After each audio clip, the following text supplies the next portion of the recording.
হজরত ইয়াহিয়া আলাইহিসাল্লামের আলোচনায় উল্লিখিত হয়েছে যে তিনি তার দ্বীনী দাওয়াত ও তাবলিগে হজরত ঈসা আলাইহিসাল্লামের শুভ আগমনের সুসংবাদ মানুষকে পূর্বেই প্রদান করেছিলেন। ইয়াহিয়া আলাইহিসাল্লাম মানুষদেরকে বলেছিলেন, আমি ইলিয়া নই, নবীও নই এবং ঈসা আলাইহিসাল্লামও নই, বরং আমি ঈসা আলাইহিসাল্লামের আগমনের ঘোষক এবং সুসংবাদ দানকারী।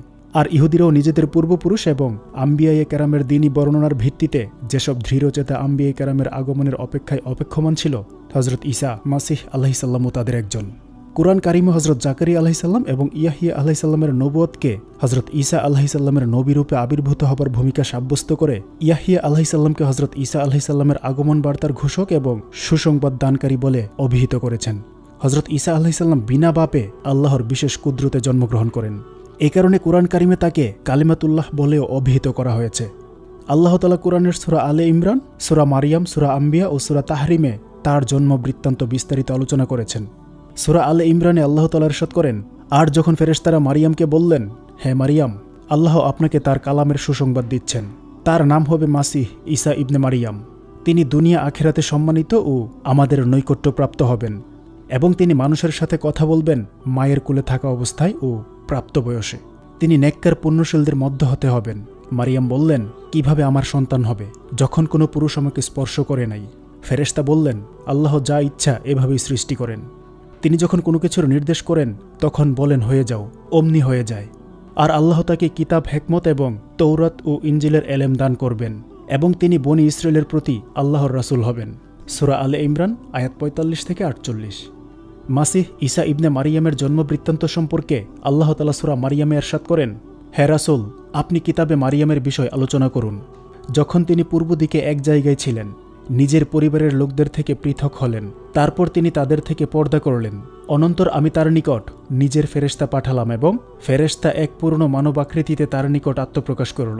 মারিয়াম তাকে দেখে ঘাবড়ে গেল, বলল, তুমি যদি ভালো মানুষ হও তাহলে রহমান আল্লাহর নামে তোমার থেকে আশ্রয় চাই। ফেরেশতা বলল, আমি আপনার রব কর্তৃক এই জন্যই প্রেরিত হয়েছি যে আপনাকে একজন পুণ্যশীল পুত্র সন্তান দান করব। মারিয়াম বললেন, কি করে আমার সন্তান হবে? আমাকে কোনো পুরুষ স্পর্শ করে নাই, আর আমি ব্যভিচারিণীও নই। ফেরেশতা বলল, এমনটাই হবে।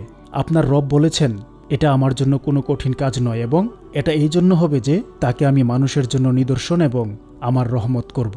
আর এটা এমন বিষয় যা হওয়ার সিদ্ধান্ত হয়ে গেছে। সূরা মারিয়াম আয়াত ১৬ থেকে ১৯। উল্লিখিত আয়াতসমূহে হজরত মাসিহ ঈসা আলাইহিসাল্লামের শুভ জন্মের প্রাক্কালীন অবস্থা মোটামুটি সবিস্তার আলোচিত হয়েছে। বলা হয়েছে তার জন্ম নেওয়ার ব্যাপারটা এমন বিষয় যা আল্লাহর নিকট সিদ্ধান্তকৃত। আল্লাহ তাআলা চূড়ান্ত সিদ্ধান্ত করে ফেলেছেন, বিশেষ এক পদ্ধতিতে তাকে অস্তিত্বে আনবেন। এই সিদ্ধান্তের কথা হজরত মারিয়াম আলাইহিসসালামকে অবহিত করার উদ্দেশ্যে আল্লাহ তাআলা হজরত জিবরিল আলাইহিসসালামকে প্রেরণ করেন। তিনি হজরত মারিয়াম আলাইহিসসালামের নিকট এসে তাকে আল্লাহর সিদ্ধান্তের কথা অবহিত করে এক পুণ্যশীল সন্তানের সুসংবাদ প্রদান করেন। তিনি মারিয়াম আলাইহিসসালামকে সুসংবাদ প্রদান শেষে তার বক্ষে ফু মারেন। এভাবে আল্লাহর কালেমা তার মাঝে পৌঁছে যায়। এই কাজ শেষে হজরত জিবরিল আলাইহিসসালাম প্রস্থান করেন। সময় যাচ্ছে, হজরত মারিয়াম আলাইহিসসালামের দুশ্চিন্তা দুর্ভাবনা বৃদ্ধি পাচ্ছে, কারণ যতই দিন যাচ্ছে ততই তিনি নিজের মাঝে অনাগত আরেক মানবের অস্তিত্ব অনুভব করছেন। প্রচলিত সাধারণ নিয়মের বিপরীত বিনা বাপে সন্তান, আল্লাহর কুদরতে পিতা ছাড়াও সন্তান জন্ম নেওয়া সম্ভব। মারিয়াম আলাইহিসসালাম এই কথা মনে প্রাণে বিশ্বাস করলেও সমাজের সাধারণ মানুষকে কি বলে আশ্বস্ত করবেন? তারা তো তার প্রতি ব্যভিচারের অপবাদ আরোপ করবে। আর সাধারণ নিয়মের বিপরীত অবস্থার প্রেক্ষিতে যুক্তি অপবাদ আরোপকারীদের অনুকূলেই থাকবে। এসব দুশ্চিন্তা দুর্ভাবনায় হজরত মারিয়াম আলাইহিসসালাম একেবারেই মুষড়ে পড়েন। আল্লাহ তাআলা ফেরেশতার মাধ্যমে তাকে বিভিন্নভাবে সান্ত্বনা প্রদান করে আশ্বস্ত করতে থাকেন। এভাবে সময় যত গড়িয়ে যাচ্ছে, প্রসবকালও ঘনিয়ে আসছে। অবশেষে প্রসবকাল যখন একেবারেই নিকটবর্তী অনুভব করলেন, তখন তিনি লোকালয় হতে একেবারে দূরে নির্জন স্থানে চলে যান এবং সেখানেই সন্তান প্রসব করেন। তার লোকালয় হতে দূরে নির্জন স্থানে গমন, প্রসবকালীন ও পরবর্তী অবস্থা এবং তার করণীয় সম্পর্কে আল্লাহ তাআলা কুরআন মাজিদে ইরশাদ করেন। অতঃপর অনাগত সন্তান গর্ভে স্থিত হল। অনন্তর তিনি লোকালয় থেকে দূরে চলে গেলেন। অতঃপর প্রসব বেদনা তাকে এক খেজুর গাছের নিচে নিয়ে গেল। তিনি বললেন, হায়, যদি এর পূর্বেই আমার মৃত্যু হতো আর আমার অস্তিত্ব যদি মানুষ একেবারেই ভুলে যেত। তখন এক ঘোষক নিচ থেকে আওয়াজ দিল, চিন্তিত হবেন না, আপনার রব আপনার নিম্নদেশে ঝরনা প্রবাহিত করে দিয়েছেন, আর আপনি খেজুর শাখা ধরে নিজের দিকে নাড়া দিন। এতে তাজা এবং পক্ক ফলসমূহ আপনার উপর পড়তে থাকবে। আপনি খান এবং পান করুন, সন্তান দেখে দেখে চক্ষু শীতল করুন। অনন্তর যদি কোনো মানুষ দৃষ্টিগোচর হয়ে জিজ্ঞাসাবাদ করতে শুরু করে, তাহলে ইঙ্গিতে বলে দেবেন, আমি রহমান আল্লাহর উদ্দেশ্যে রোজার মান্যত করেছি, অতএব আমি আজ কারো সাথে কথাবার্তা বলতে পারি না। অতঃপর তিনি ছেলেকে নিয়ে স্বসম্প্রদায়ের নিকট এলেন। ছেলে তার কুলেই ছিল। লোকেরা দেখা মাত্রই বলে উঠল, ওহে মারিয়াম, তুমি তো আজব কম্ব করে দেখালে। ওহে হারুন ভগ্নী, তোমার পিতা মন্দলোক ছিলেন না, আর তোমার মাও ব্যভিচারিণী ছিলেন না, তুমি একই করলে। তখন তিনি ছেলের প্রতি ইশারা করলেন। মানুষজন বলল, আমরা তার সাথে কি কথা বলবো, সে এখনো মায়ের কোলে দুগ্ধপান করছে। সেই ছেলে বলে উঠল, আমি আল্লাহর বান্দা, তিনি আমাকে কিতাব দিয়েছেন ও নবী বানিয়েছেন এবং আমাকে বরকতময় করেছেন, আমি যেখানেই অবস্থান করি না কেন। আর তিনি আমাকে নামাজ ও জাকাতের হুকুম করেছেন যতদিন আমি জীবিত থাকি। আর তিনি আমাকে মায়ের সেবা পরিচর্যাকারী করেছেন এবং নাফরমান বদবখত করেন নাই। আল্লাহর পক্ষ থেকে আমার প্রতি শান্তি নিরাপত্তার ঘোষণা রয়েছে। যেদিন আমি জন্ম নিয়েছি, যেদিন মৃত্যুবরণ করব এবং যেদিন পুনর্জীবিত হয়ে উত্থিত হবে। সূরা মারিয়াম আয়াত 22-33। হজরত ঈসা আলাইহিসসালাম ভূমিষ্ঠ হবার পর হজরত মারিয়াম আলাইহিসসালাম সন্তান কুলে করে স্বসম্প্রদায়ের মাঝে ফিরে আসেন। যেহেতু তিনি কুমারী মাতা, তাই লোকজন তাকে উদ্দেশ্য করে নানা ধরনের ইঙ্গিতার্থক কথাবার্তা বলতে শুরু করে। তিনি যখনই লোকদেরকে বললেন, তোমরা এই দুগ্ধপোষ্য শিশুকে জিজ্ঞেস করো, তারা প্রথমে তো বিশ্বাসই করে নাই যে কোনো দুগ্ধপোষ্য শিশু কথা বলতে পারে। কিন্তু আল্লাহর ইচ্ছায় দুগ্ধপোষ্য শিশুই কথা বলে উঠল। লোকেরা দুগ্ধপোষ্য শিশুর মুখনিসৃত জ্ঞানপূর্ণ কথাবার্তা শুনে বিস্মিত হল এবং বুঝে নিল হজরত মারিয়াম আলাইহিসসালাম সর্বপ্রকার মন্দ আচরণ হতে পুত পবিত্র। আর এই শিশুর জন্ম অতি অবশ্যই আল্লাহর কুদরতের নিদর্শন। বিষয়টা এমন ছিল না যে গোপন থাকবে। দূরে কাছে সর্বত্রই হজরত মাসিহ ঈসা আলাইহিসসালামের অলৌকিক জন্ম সংবাদ চর্চিত হতে থাকে। আর মানব হৃদয় শুরু থেকেই এই পবিত্র সত্তা সম্পর্কে নানা প্রকার চিন্তা চেতনার দোলায় দুলায়িত হয়ে পার্শ্ব বদলাতে থাকে। ভালো মানুষেরা তার জন্মকে সৌভাগ্যশোষী আর মন্দ লোকেরা অশুভ ভাবতে শুরু করে। যারা তার জন্মকে অশুভ লক্ষণ বলে ভাবতে শুরু করেছিল, তারা ভেতরে ভেতরে ঈর্ষা বিদ্বেষের অগ্নিস্ফুলিঙ্গে জ্বলে পুড়ে ছাই ভস্য হচ্ছিল। ঈর্ষা বিদ্বেষের অগ্নিস্ফুলিঙ্গ তাদের স্বভাবগত সব মানবীয় শক্তি, ক্ষমতা, যোগ্যতা জ্বালিয়ে পুড়িয়ে ধ্বংস করে দিচ্ছিল। উল্লেখিত রূপ বৈপরীত্যপূর্ণ পরিবেশে আল্লাহ তাআলা নিজের তত্ত্বাবধানে এই পবিত্র বরকতময় শিশুকে লালন পালন এবং সুসংরক্ষণ করতে থাকেন, যাতে তার মাধ্যমে বনি ইসরায়েলের মৃত অন্তরসমূহকে পুনর্জীবিত করে আধ্যাত্মিকতার ফলে ফুলে সুশোভিত করতে পারেন। হজরত ঈসা আলাইহিসসালামের জীবন বৃত্তান্ত আলোচনা শেষে আল্লাহ তার এবং তার মা হজরত মারিয়াম আলাইহিসসালামের উচ্চ মর্যাদা সম্পর্কে ইরশাদ করেন, আর আমি ঈসা ইবনে মারিয়াম ও তার মা মারিয়ামকে স্বীয় কুদরতের নিদর্শন বানিয়ে দিয়েছি এবং এক সুউচ্চ স্থানে উভয়ের ঠিকানা বানিয়েছি, যা বসবাসযোগ্য এবং ঝরনা সম্পন্ন। সূরা মুমিনুন আয়াত 50। কুরআন কারিমে হজরত মাসিহ ঈসা আলাইহিসসালামের শিশুকালের ঘটনাবলী হতে শুধু এই গুরুত্বপূর্ণ ঘটনাটি আলোচিত হয়েছে। এতদতীত যেসব বিষয় কুরআনের উপদেশ নসিহতজনিত বিষয়ের সাথে বিশেষ কোনো সম্পর্ক রাখে না, সেসবের আলোচনা কুরআন এড়িয়ে গেছে। হজরত ঈসা আলাইহিসসালামের গঠন অবয়ব সম্পর্কে বুখারী শরীফে মেরাজের আলোচনায় একটি হাদিস রয়েছে। উক্ত হাদিসে নবী করিম সাল্লাল্লাহু আলাইহি ওয়াসাল্লাম ইরশাদ করেন, ঈসা আলাইহিসসালামের সাথে আমার সাক্ষাৎ হয়েছে। আমি তাকে মধ্যম গড়ন এবং লাল ও শুভ্র বর্ণ বিশিষ্ট দেখতে পেয়েছি। তার শরীর এমন পরিষ্কার পরিচ্ছন্ন ছিল যে মনে হচ্ছে হাম্মামখানা থেকে এইমাত্র গোসল করে বের হয়েছেন। কোনো কোনো রেওয়ায়াতে আছে তার কেশরাশি কাঁধ পর্যন্ত প্রলম্বিত ছিল। কোনো কোনো হাদিসে তার শরীরের রং উজ্জ্বল গুধুম বর্ণ বিশিষ্ট বলা হয়েছে। বনি ইসরায়েল তথা ইহুদিদের আকিদা বিশ্বাস, চিন্তা চেতনা এবং আমলি জীবনে ব্যাপক পরিবর্তন সৃষ্টির কালেই হজরত ঈসা আলাইহিসসালাম রেসালাতের পদমর্যাদায় ভূষিত হন। তাদের চিন্তা চেতনা, আকিদা বিশ্বাস এবং আমলি জীবনের পরিপূর্ণ চিত্র তাওরাতে বিদ্যমান রয়েছে। কুরআন কারিমে তাদের সেসব আকিদা বিশ্বাস ও আমলি জীবনের নিগুড় তত্ত্ব এবং পরিণতি সম্পর্কে আলোচিত হয়েছে। আল্লাহ তাআলা ইরশাদ করেন, আর নিঃসন্দেহে আমি মূসাকে কিতাব দান করেছি, এরপর আমি তোমাদের মাঝে রাসূল প্রেরণ অব্যাহত রাখি। আর আমি ঈসা ইবনে মারিয়ামকে প্রকাশ্যে মুজিজা দিয়ে প্রেরণ করেছি এবং আমি পবিত্র আত্মা দ্বারাই তাকে শক্তি সহযোগিতা জুগিয়েছি। যখন তোমাদের কাছে আল্লাহর রাসূল এমন আহকাম নিয়ে আগমন করেছেন, সেসবের উপর আমল করতে তোমাদের মন চায় নাই, তখনই তোমরা অহংকার করতে শুরু করলে।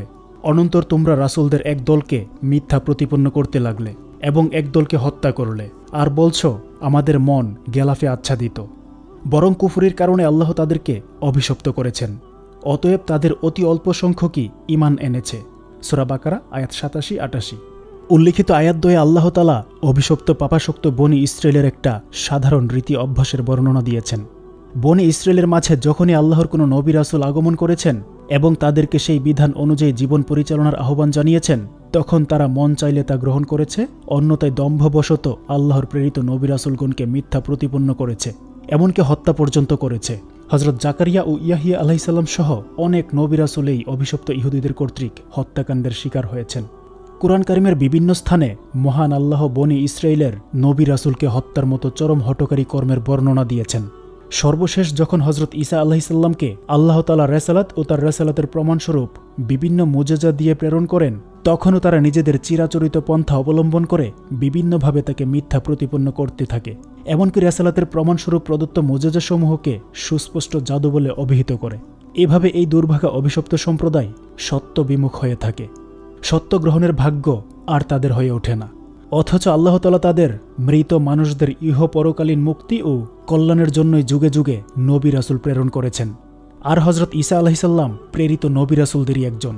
অধিকন্ত হযরত ঈসা আলাইহিসসালামকে এমন মুজিজাসমূহ প্রেরণ করেছেন, ঈমান গ্রহণের সদিচ্ছা পোষণ করলে সেসব মুজিজা তাদের জ্ঞান চক্ষু উন্মিলিত করতে পারত।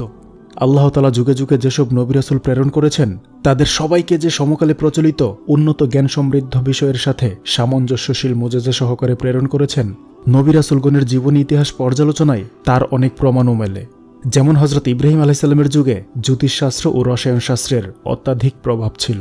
অধিকন্তু তার সম্প্রদায় গ্রহ নক্ষত্রের ক্রিয়া প্রতিক্রিয়াকে সেগুলোর সত্তাগত বিষয় বলে বিশ্বাস করত এবং সেগুলোকেই প্রকৃত অর্থে ক্রিয়াশীল বিশ্বাসে এক আল্লাহর পরিবর্তে পূজা করত।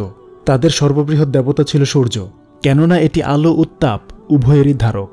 তাদের দৃষ্টিতে আলো এবং উত্তাপ এই দুই শক্তি সৃষ্টি জগতের স্থায়িত্ব ও কল্যাণের মূলীভূত কারণ। এই চিন্তাধারায় উদ্ভূত হয়ে তারা আগুনকে সূর্য দেবতার প্রতিবিম্ব বিশ্বাসে পূজা করত।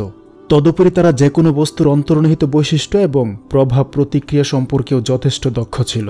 সমকালে প্রচলিত জ্ঞান গবেষণার বিচারে তারা রাসায়নিক দ্রব্যের ব্যবহারিক পদ্ধতি সম্পর্কে সবিশেষ ওয়াকিফহাল ছিল। তাই আল্লাহ তাআলা হযরত ইব্রাহিম আলাইহিসসালামের জাতির হেদায়েত এবং তাদেরকে আল্লাহর ইবাদতের শিক্ষা ও নৈতিক প্রশিক্ষণের উদ্দেশ্যে তাকে এমন সুস্পষ্ট দলিল প্রমাণ দান করেছেন, যার মাধ্যমে তিনি স্বজাতির ভ্রষ্ট আকীদা বিশ্বাস বাতিল এবং সত্য প্রমাণ ও প্রতিষ্ঠার দায়িত্ব পালন করতে পারেন। আর দৃশ্যমান সত্তার পূজা অর্চনা হেতু প্রকৃত সত্য বিষয়ের উপর অন্ধকারের যে আবরণ পড়েছে তা ছিন্ন করে উজ্জ্বল দিক প্রকাশ করতে পারেন।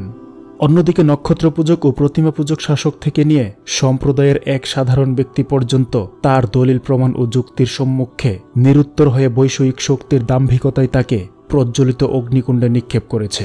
তখন বিশ্বজাহানের স্রষ্টা, যার দিকে আহ্বান ও পথ প্রদর্শনের দায়িত্ব হযরত ইব্রাহিম আলাইহিসসালাম পালন করেছিলেন, সেই স্রষ্টা প্রজ্বলিত অগ্নিকুণ্ডের উদ্দেশ্যে বললেন, অগ্নি তুই শীতল ও শান্তিদায়ক হয়ে যা।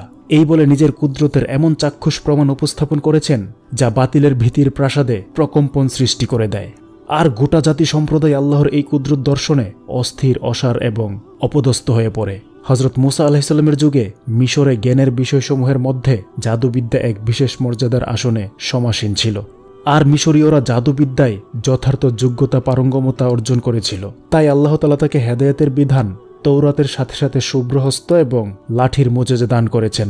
হযরত মুসা আলাইহিসসালাম যখন মিশরীয় জাদুকরদের প্রতিদ্বন্দ্বিতায় আল্লাহ প্রদত্ত মুজিজা প্রদর্শন করেন, তখন জাদুবিদ্যায় পারদর্শী পারঙ্গম সবাই সমস্বরে বলে উঠল, হযরত মুসা আলাইহিসসালাম যা প্রদর্শন করেছেন নিঃসন্দেহে তা জাদু নয়, তিনি যা দেখিয়েছেন তা মানবীয় শক্তি ক্ষমতার ঊর্ধ্বের বিষয়।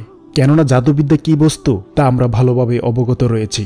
এই কথা বলে তারা নির্ভয়ে ফেরাউন ও তার সম্প্রদায়ের সম্মুখে ঘোষণা করল, আজ থেকে আমরা মুসা ও হারুন আলাইহিস সালামের আল্লাহর ইবাদতকারী হয়ে গেলাম, যিনি এক একক লাশারিক সত্তা। কিন্তু ফেরাউন ও তার দরবারি সভাসদ পরিষদরা নিজেদের দুর্ভাগ্যবশত তখনও বলেই চলেছে, নিঃসন্দেহে মুসা বিরাট এক জাদুকর।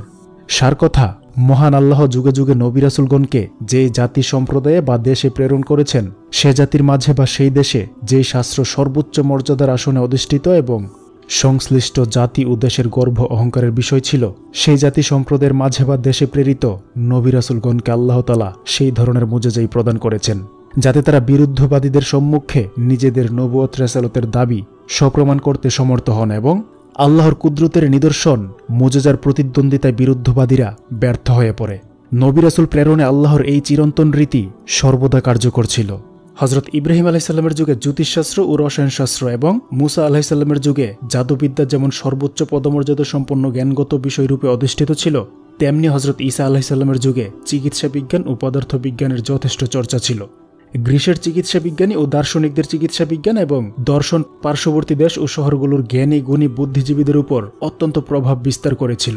আর বহু শতাব্দী ধরে বড় বড় চিকিৎসা বিজ্ঞানী ও দার্শনিকরা নিজেদের অর্জিত শাস্ত্র বৈশিষ্ট্য প্রদর্শন করে আসছিল। কিন্তু এক ও একক লাশারিক আল্লাহর তৌহিদ এবং সত্য দিনের শিক্ষা থেকে বিশিষ্ট ব্যক্তিবর্গ ও সাধারণ মানুষ সম্পূর্ণরূপে বঞ্চিত ছিল। এমনকি যেই বনি ইসরায়েল নিজেদেরকে আম্বিয়াই কেরামের বংশধর বলে প্রচারে সর্বদাই গর্ববোধ করত, তারা পর্যন্ত পথভ্রষ্টতায় নিমজ্জিত হয়ে পড়ে। সুতরাং এ অবস্থায় আল্লাহ তাআলা যখন ঈসা আলাইহিসসালামকে সমকালীন মানবগোষ্ঠীর হেদায়েতের উদ্দেশ্যে রাসূল মনোনীত করেন, তখন তাকে রেসালাতের সপক্ষে প্রমাণস্বরূপ ইনজিল কিতাব দান করেন। অন্যদিকে তৎকালীন পরিবেশ পরিস্থিতি এবং পারিপার্শ্বিক অবস্থার সঙ্গে সামঞ্জস্যশীল এমন মুজিজা দান করেন, যা সমকালীন জ্ঞানী গুণী বুদ্ধিজীবী ও তার অনুসারী অনুগামীদের উপর এমনভাবে প্রভাব বিস্তারে সক্ষম, যাতে সত্যান্বেষীর জন্য সত্য স্বীকারে কোনো প্রকার দ্বিধাদ্বন্দ্ব না থাকে। নিঃসন্দেহে আল্লাহ প্রদত্ত এই মুজিজা সুপার্জিত কোনো এলেম নয়, বরং তা সত্য রাসূলের সহযোগিতা ও তার রেসালাতের সত্যায়নের উদ্দেশ্যে আল্লাহর পক্ষ থেকে প্রদত্ত হয়েছে। ফলত যারা সত্য স্বীকার করে নেবে তারা তো নেবেই, কিন্তু যারা হঠকারিতা ও জেদবশত সত্য বিমুখ হবে, তাদের জন্য এসব মুজিজা সুস্পষ্ট জাদু বলে নিজেদের ঈর্ষা বিদ্বেষের অগ্নি উত্তপ্ত করা ব্যতীত কোনো গত্যন্তর ছিল না। হযরত ঈসা আলাইহিসসালাম স্বজাতির নিকট যেসব মুজিজা প্রদর্শন করেন, আল্লাহ তাআলা তার মধ্য হতে 4টি মুজিজা সুস্পষ্ট রূপে কুরআন মাজিদে উল্লেখ করেছেন। আর সেই 4টি হচ্ছে: নাম্বার 1, তিনি মৃতকে জীবিত করতে পারতেন। নাম্বার 2, জন্মান্ধ ও কুষ্ঠরোগীকে সুস্থ রোগমুক্ত করে দিতেন। নাম্বার 3, মাটি দিয়ে পাখির আকৃতি বানিয়ে ফুঁক দিলে সেই নিষ্প্রাণ আকৃতিতে প্রাণের সঞ্চার হতো। এবং 4, তিনি বলে দিতে পারতেন কে কি খেয়েছে, কি ব্যয় করেছে অথবা ঘরে সঞ্চিত রেখেছে। হযরত ঈসা আলাইহিসসালামের যুগে তার জাতির মাঝে এমন চিকিৎসা বিজ্ঞানী বিদ্যমান ছিলেন, যাদের চিকিৎসায় হতাশ নিরাশ রোগীও রোগমুক্ত হতো। তাদের মাঝে পদার্থবিজ্ঞায় অভিজ্ঞ পারদর্শী এমন বিজ্ঞানীও ছিলেন, যাকে প্রাণ ও বস্তুর মূলতত্ত্ব এবং ভূমণ্ডল ও নভূমণ্ডলে বিদ্যমান বস্তুসমূহের গঠন উপাদান সম্পর্কে নজিরবিহীন প্রজ্ঞার অধিকারী বলে ভাবা হতো। বস্তুর মৌলিক গঠন উপাদান সম্পর্কে সূক্ষ্মদর্শিতা পারদর্শিতা তাদের বিশেষজ্ঞদের জন্য বিশেষ গর্বের বিষয় ছিল। হযরত ঈসা আলাইহিসসালাম যখন কোনো প্রকার উপায় উপকরণ ব্যতি রেখেই চিকিৎসা বিজ্ঞান ও পদার্থবিজ্ঞানের সাথে সংশ্লিষ্ট বিষয়সমূহের প্রকাশ করেন, তখন সৎপথ প্রাপ্তি ও ভ্রষ্টতার কুদরতি বিভাজন অনুযায়ী মানুষ 2 দলে বিভক্ত হয়ে পড়ে। যাদের অন্তের জগতে সত্যের অন্বেষণ স্পৃহা ছিল, তারা সত্য গ্রহণ করেছে এবং স্বীকার করেছে যে নিঃসন্দেহে এসব মানব সাধ্য বহির্ভূত। সত্য রাসূলের সহযোগিতা ও সত্যায়নের উদ্দেশ্যে আল্লাহর তরফ থেকে প্রদত্ত হয়েছে। আর যাদের অন্তরে ভ্রষ্টতা ছিল, তারা জেদ হঠকারিতাবশত সুস্পষ্ট মুজিজাকে জাদু বলে আখ্যায়িত করে সত্য বিমুখ হয়েছে। হযরত ঈসা আলাইহিসসালামের পূর্ববর্তী নবী রাসূলদের প্রদর্শিত মুজিজা সম্পর্কেও সত্য অস্বীকারীরা বলেছে এত সুস্পষ্ট জাদু। হযরত ঈসা আলাইহিসসালামকে আল্লাহ প্রদত্ত চতুর্থ মুজিজা অর্থাৎ তোমরা কি খেয়েছ আর ঘরে কি সঞ্চয় রেখেছ, এই সম্পর্কে তাফসীরবিদদের কেউ কেউ বলেন এই মুজিজা প্রদর্শনের কারণ হচ্ছে হযরত ঈসা আলাইহিসসালাম যখন মানুষদেরকে সত্যের প্রতি আহ্বান জানাতে থাকেন, তখন বিরুদ্ধবাদীরা ঈর্ষা বিদ্বেষবশত তাকে মিথ্যা প্রতিপন্ন করত এবং উপস্থিত সুস্পষ্ট মুজিজাকে জাদু বলে অভিহিত করত। সাথে সাথে কৌতুক ছলে বলতো, যদি তুমি আল্লাহর প্রিয় বান্দাই হয়ে থাকো তবে বলো তো আমরা আজ কি খেয়েছি আর কি সঞ্চিত রেখেছি। তখন ঈসা আলাইহিসসালাম আল্লাহর ওহীর সাহায্যে তাদের প্রশ্নের জবাব দিয়ে কৌতুককে গাম্ভীর্যপূর্ণ আলোচনায় পরিবর্তন করে দিতেন। তবে কুরআন কারিমে এই মুজিজার আলোচনা যেই ভঙ্গিতে উপস্থাপিত হয়েছে, তা অত্যন্ত অভিনিবেশ সহকারে চিন্তা করলে এর কারণ আরও সূক্ষ্ম ও প্রশস্ত বলে দৃঢ় প্রতীতি সৃষ্টি হয়। আর সেই সূক্ষ্ম ও বিস্তৃত কারণটি হচ্ছে হযরত ঈসা আলাইহিসসালাম মানুষকে সৎপথে অর্থাৎ আল্লাহর পথে আহ্বানকালে অধিকাংশ সময় দুনিয়া শক্তি, ধন সম্পদের লিপ্সা এবং আরাম আয়েশ তথা বিলাসী জীবনের প্রতি আসক্তি সৃষ্টি হতে বিরত রাখার উদ্দেশ্যে বিভিন্ন ভঙ্গিতে আলোচনা করে তাদের মনোযোগ আকর্ষণের চেষ্টা করতেন। এতে যেমন কিছু পবিত্র আত্মা ভাগ্যবান মানুষ সত্যের আহ্বানের সামনে আনুগত্যের শির নত করত, বিপরীত পক্ষে দুষ্ট স্বভাবের মানুষেরা এই আহ্বানের প্রতি আন্তরিক ঘৃণা এবং পৃষ্ঠ প্রদর্শনের মানসিকতা সত্ত্বেও ঈসা আলাইহিসসালামের অনুসারী অনুগতদের চাইতে বেশি এই কথা বোঝানোর চেষ্টা করত যে আমরা তো সদা সর্বদা আল্লাহর আদেশ উপদেশ কার্যকর করতে তৎপর রয়েছি। সুতরাং এসব মুনাফিকীজনিত ক্ষতি তিরোহিত করার উদ্দেশ্যে আল্লাহ তাআলা হযরত ঈসা আলাইহিসসালামকে এমন মুজিজা প্রদানের সিদ্ধান্ত গ্রহণ করেন যা দ্বারা সত্য অসত্য প্রস্ফুটিত হয় এবং আল্লাহ ও বান্দার অধিকার বিনষ্টির লক্ষ্যে যেই কূটকৌশল গ্রহণ করা হচ্ছে তা ছিন্ন ভিন্ন হয়ে যায়। আলোচ্য 4 মুজিজা ব্যতীত ঈসা আলাইহিসসালামের বিনা বাপে জন্ম নেওয়া একটি বিরাট মুজিজা ছিল এবং এই মুজিজাই কারো কারো সত্যের সন্ধান লাভ হযরত ঈসা আলাইহিসসালামের রেসালাতের সত্যায়নের পক্ষে যথেষ্ট ছিল। কিন্তু যারা জন্মগত দুর্ভাগা, হঠকারিতা, সন্দেহ প্রবণতা, সত্যের অস্বীকৃতি, যাদের মজ্জাগত স্বভাব, কোনো যুক্তি প্রমাণই তাদেরকে সঠিক পথে আনতে পারে না, তা যত সবল এবং যুক্তিসঙ্গতই হোক না কেন। হজরত ঈসা আলাইহিস সালামের মাধ্যমে প্রকাশিত মুজেজা অথবা তার জন্ম যে অতি প্রাকৃতিক মুজেজার পদ্ধতিতে হয়েছে, তা সবই ইহুদিরা ঈর্ষাবশত অস্বীকার করে বসে। ইহুদিরা তো ঈসা আলাইহিস সালামের মুজেজাই তাদের জাতিগত স্বভাব বৈশিষ্ট্যবশত অস্বীকার করেছে। কিন্তু অত্যন্ত পরিতাপের বিষয় হচ্ছে, মুসলমানিরা দাবিদার প্রকৃতিবাদী কিছু মানুষও ইহুদিদের অনুরূপ ঈসা আলাইহিস সালামের মুজেজার প্রতি অস্বীকৃতি জ্ঞাপনের সুযোগ সৃষ্টির ব্যর্থ প্রচেষ্টা চালিয়েছে। মুসলমানের দাবিদার মুজেজা অস্বীকারীদের কিছু এমনও রয়েছেন যারা কোনো ব্যক্তিগত স্বার্থবশত এই আপত্তিকর পথ গ্রহণ করেন নাই, এবং তারা প্রকৃতি পূজারী, আল্লাহদ্রোহী আধুনিক ইউরোপীয় পণ্ডিতদের ভয়ে ভীত সন্ত্রস্ত হয়ে এই ঘৃণ্য পথ অবলম্বন করেছে, যাতে তাদের দিন ইসলামের উপর অযৌক্তিক বিষয় বিশ্বাসের অপবাদ আরোপিত হতে না পারে। কিন্তু তাদের এই ভীত সন্ত্রস্ত মানসিকতা যে ইসলামের মূলে কুঠারাঘাত হেনেছে, এই বোধটুকু তাদের মাঝে অবশিষ্ট ছিল না। এমন সন্দেহ পোষণের যথেষ্ট কারণ রয়েছে। মুসলমানের এইসব দাবিদার আধুনিক ইউরোপীয় পণ্ডিতদের কর্তৃক প্রভাবিত হয়ে শুধু যে মুজেজা অস্বীকার করেছে তাই নয়, তারা মৃতকে জীবিত করার মুজেজা পর্যন্ত অস্বীকার করেছে এবং এই জন্য অযৌক্তিক দাবির আশ্রয় নিয়েছে। তারা বলেছে, মৃত্যুর পর কিয়ামতের পূর্বে এই দুনিয়ায় আল্লাহ কাউকে জীবন দান করবেন না, অথচ কোরআনের বিভিন্ন স্থানে মৃত্যুর পর এই দুনিয়াতেই নবজীবন দানের কথা আলোচিত হয়েছে। উদাহরণস্বরূপ সূরা বাকারায় আলোচিত ঘটনার উল্লেখ করা যেতে পারে, যেখানে মৃত্যুর 100 বছর পর এক ব্যক্তিকে পুনরায় জীবিত করার কথা বলা হয়েছে। অনুরূপ হজরত ঈসা আলাইহিস সালামের বাপ ছাড়াই জন্ম নেওয়া সংক্রান্ত মুজেজা অস্বীকৃতির উদ্দেশ্যে ব্যর্থ কলমবাজি করা হয়েছে। সার কথা, কুরআন কারীম ইহুদিদের ঈসা আলাইহিস সালামের নবুয়ত রাসালাতের প্রতি অস্বীকৃতি এবং খ্রিস্টানদের তাকে আল্লাহ বা আল্লাহর পুত্র সাব্যস্ত করার বিপরীতমুখী স্বতন্ত্র এক পথ অবলম্বন করেছে। আর এভাবেই কুরআন কারীম হজরত ঈসা আলাইহিস সালামকে জগতের মানুষের সম্মুখে উপস্থাপনে আগ্রহী। কুরআন তাদের উভয় দলের সীমালঙ্ঘনজনিত বিশ্বাস ও চিন্তা চেতনার বিপরীত মধ্যবর্তী পথ অবলম্বন করে হজরত ঈসা আলাইহিস সালামকে আল্লাহর বান্দা এবং রাসূল সাব্যস্ত করে ঘোষণা করেছে। তিনি আল্লাহ বা আল্লাহর পুত্র নন, আবার ইহুদিদের কথিত মতে সত্য মিথ্যার সংমিশ্রণকারী বা ভেলকিবাজিও নন, বরং তিনি আল্লাহর বান্দা ও রাসূল। কুরআন জগতের মানুষকে হজরত ঈসা আলাইহিস সালাম সম্পর্কে মধ্যবর্তী এই সত্যপথের সন্ধানী দিয়েছে। আল্লাহ তাআলা হজরত ঈসা আলাইহিস সালামকে বনি ইসরায়েলের হেদায়েতের উদ্দেশ্যে রেসালাতের পদমর্যাদায় ভূষিত করে প্রেরণ করেছেন। তিনি আল্লাহ প্রদত্ত দলিল প্রমাণ ও মুজেজার মাধ্যমে তাদেরকে সত্য সঠিক দিনের শিক্ষা প্রদান করেন, বিস্তৃত শিক্ষা স্মরণ করিয়ে দিয়ে তাদের মৃত অন্তরকে নবজীবন দান করেন।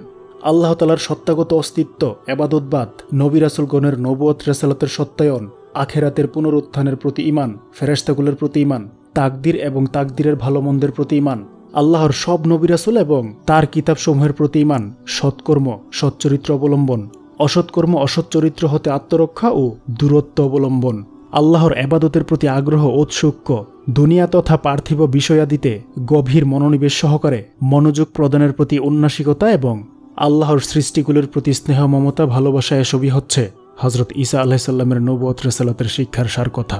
এগুলো মানবকুলে প্রচার, প্রসার ও প্রতিষ্ঠা এবং এসব কার্যকর করার শিক্ষা হাতে কলমে প্রমাণ করাই ছিল তার রাসূল পদের অত্যাবশ্যক দায়িত্ব কর্তব্য। তিনি পথভ্রষ্ট বনি ইসরায়েলকে তাওরাত, ইনজিল এবং জ্ঞানপূর্ণ উপদেশ নসিহতের মাধ্যমে উল্লিখিত সব সৎকর্ম সচ্চরিত্রের প্রতি আহ্বান জানাতে থাকেন। কিন্তু দুর্ভাগা বনি ইসরায়েল এসব উপদেশ নসিহত তথা সচ্চরিত্র সৎকর্মের প্রতি আহ্বানে সাড়া দেওয়ার পাত্র আর কবেই ছিল।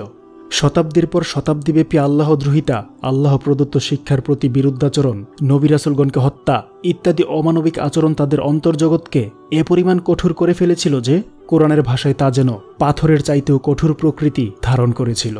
হজরত ঈসা আলাইহিস সালামের আন্তরিক চেষ্টা প্রচেষ্টা সত্ত্বেও বনি ইসরায়েলের একটি ক্ষুদ্র দল মাত্র তার আহ্বানে সাড়া দেয়, আর অধিকাংশই সর্বক্ষেত্রে তার বিরোধিতা, তার প্রতি ঈর্ষা বিদ্বেষকেই নিজেদের জীবনের পরম কর্তব্য সাব্যস্ত করে আল্লাহর রাসূলের বিরোধিতাকেই তারা নিজেদের কর্মজীবনের একমাত্র লক্ষ্য উদ্দেশ্য বানিয়ে নেয়।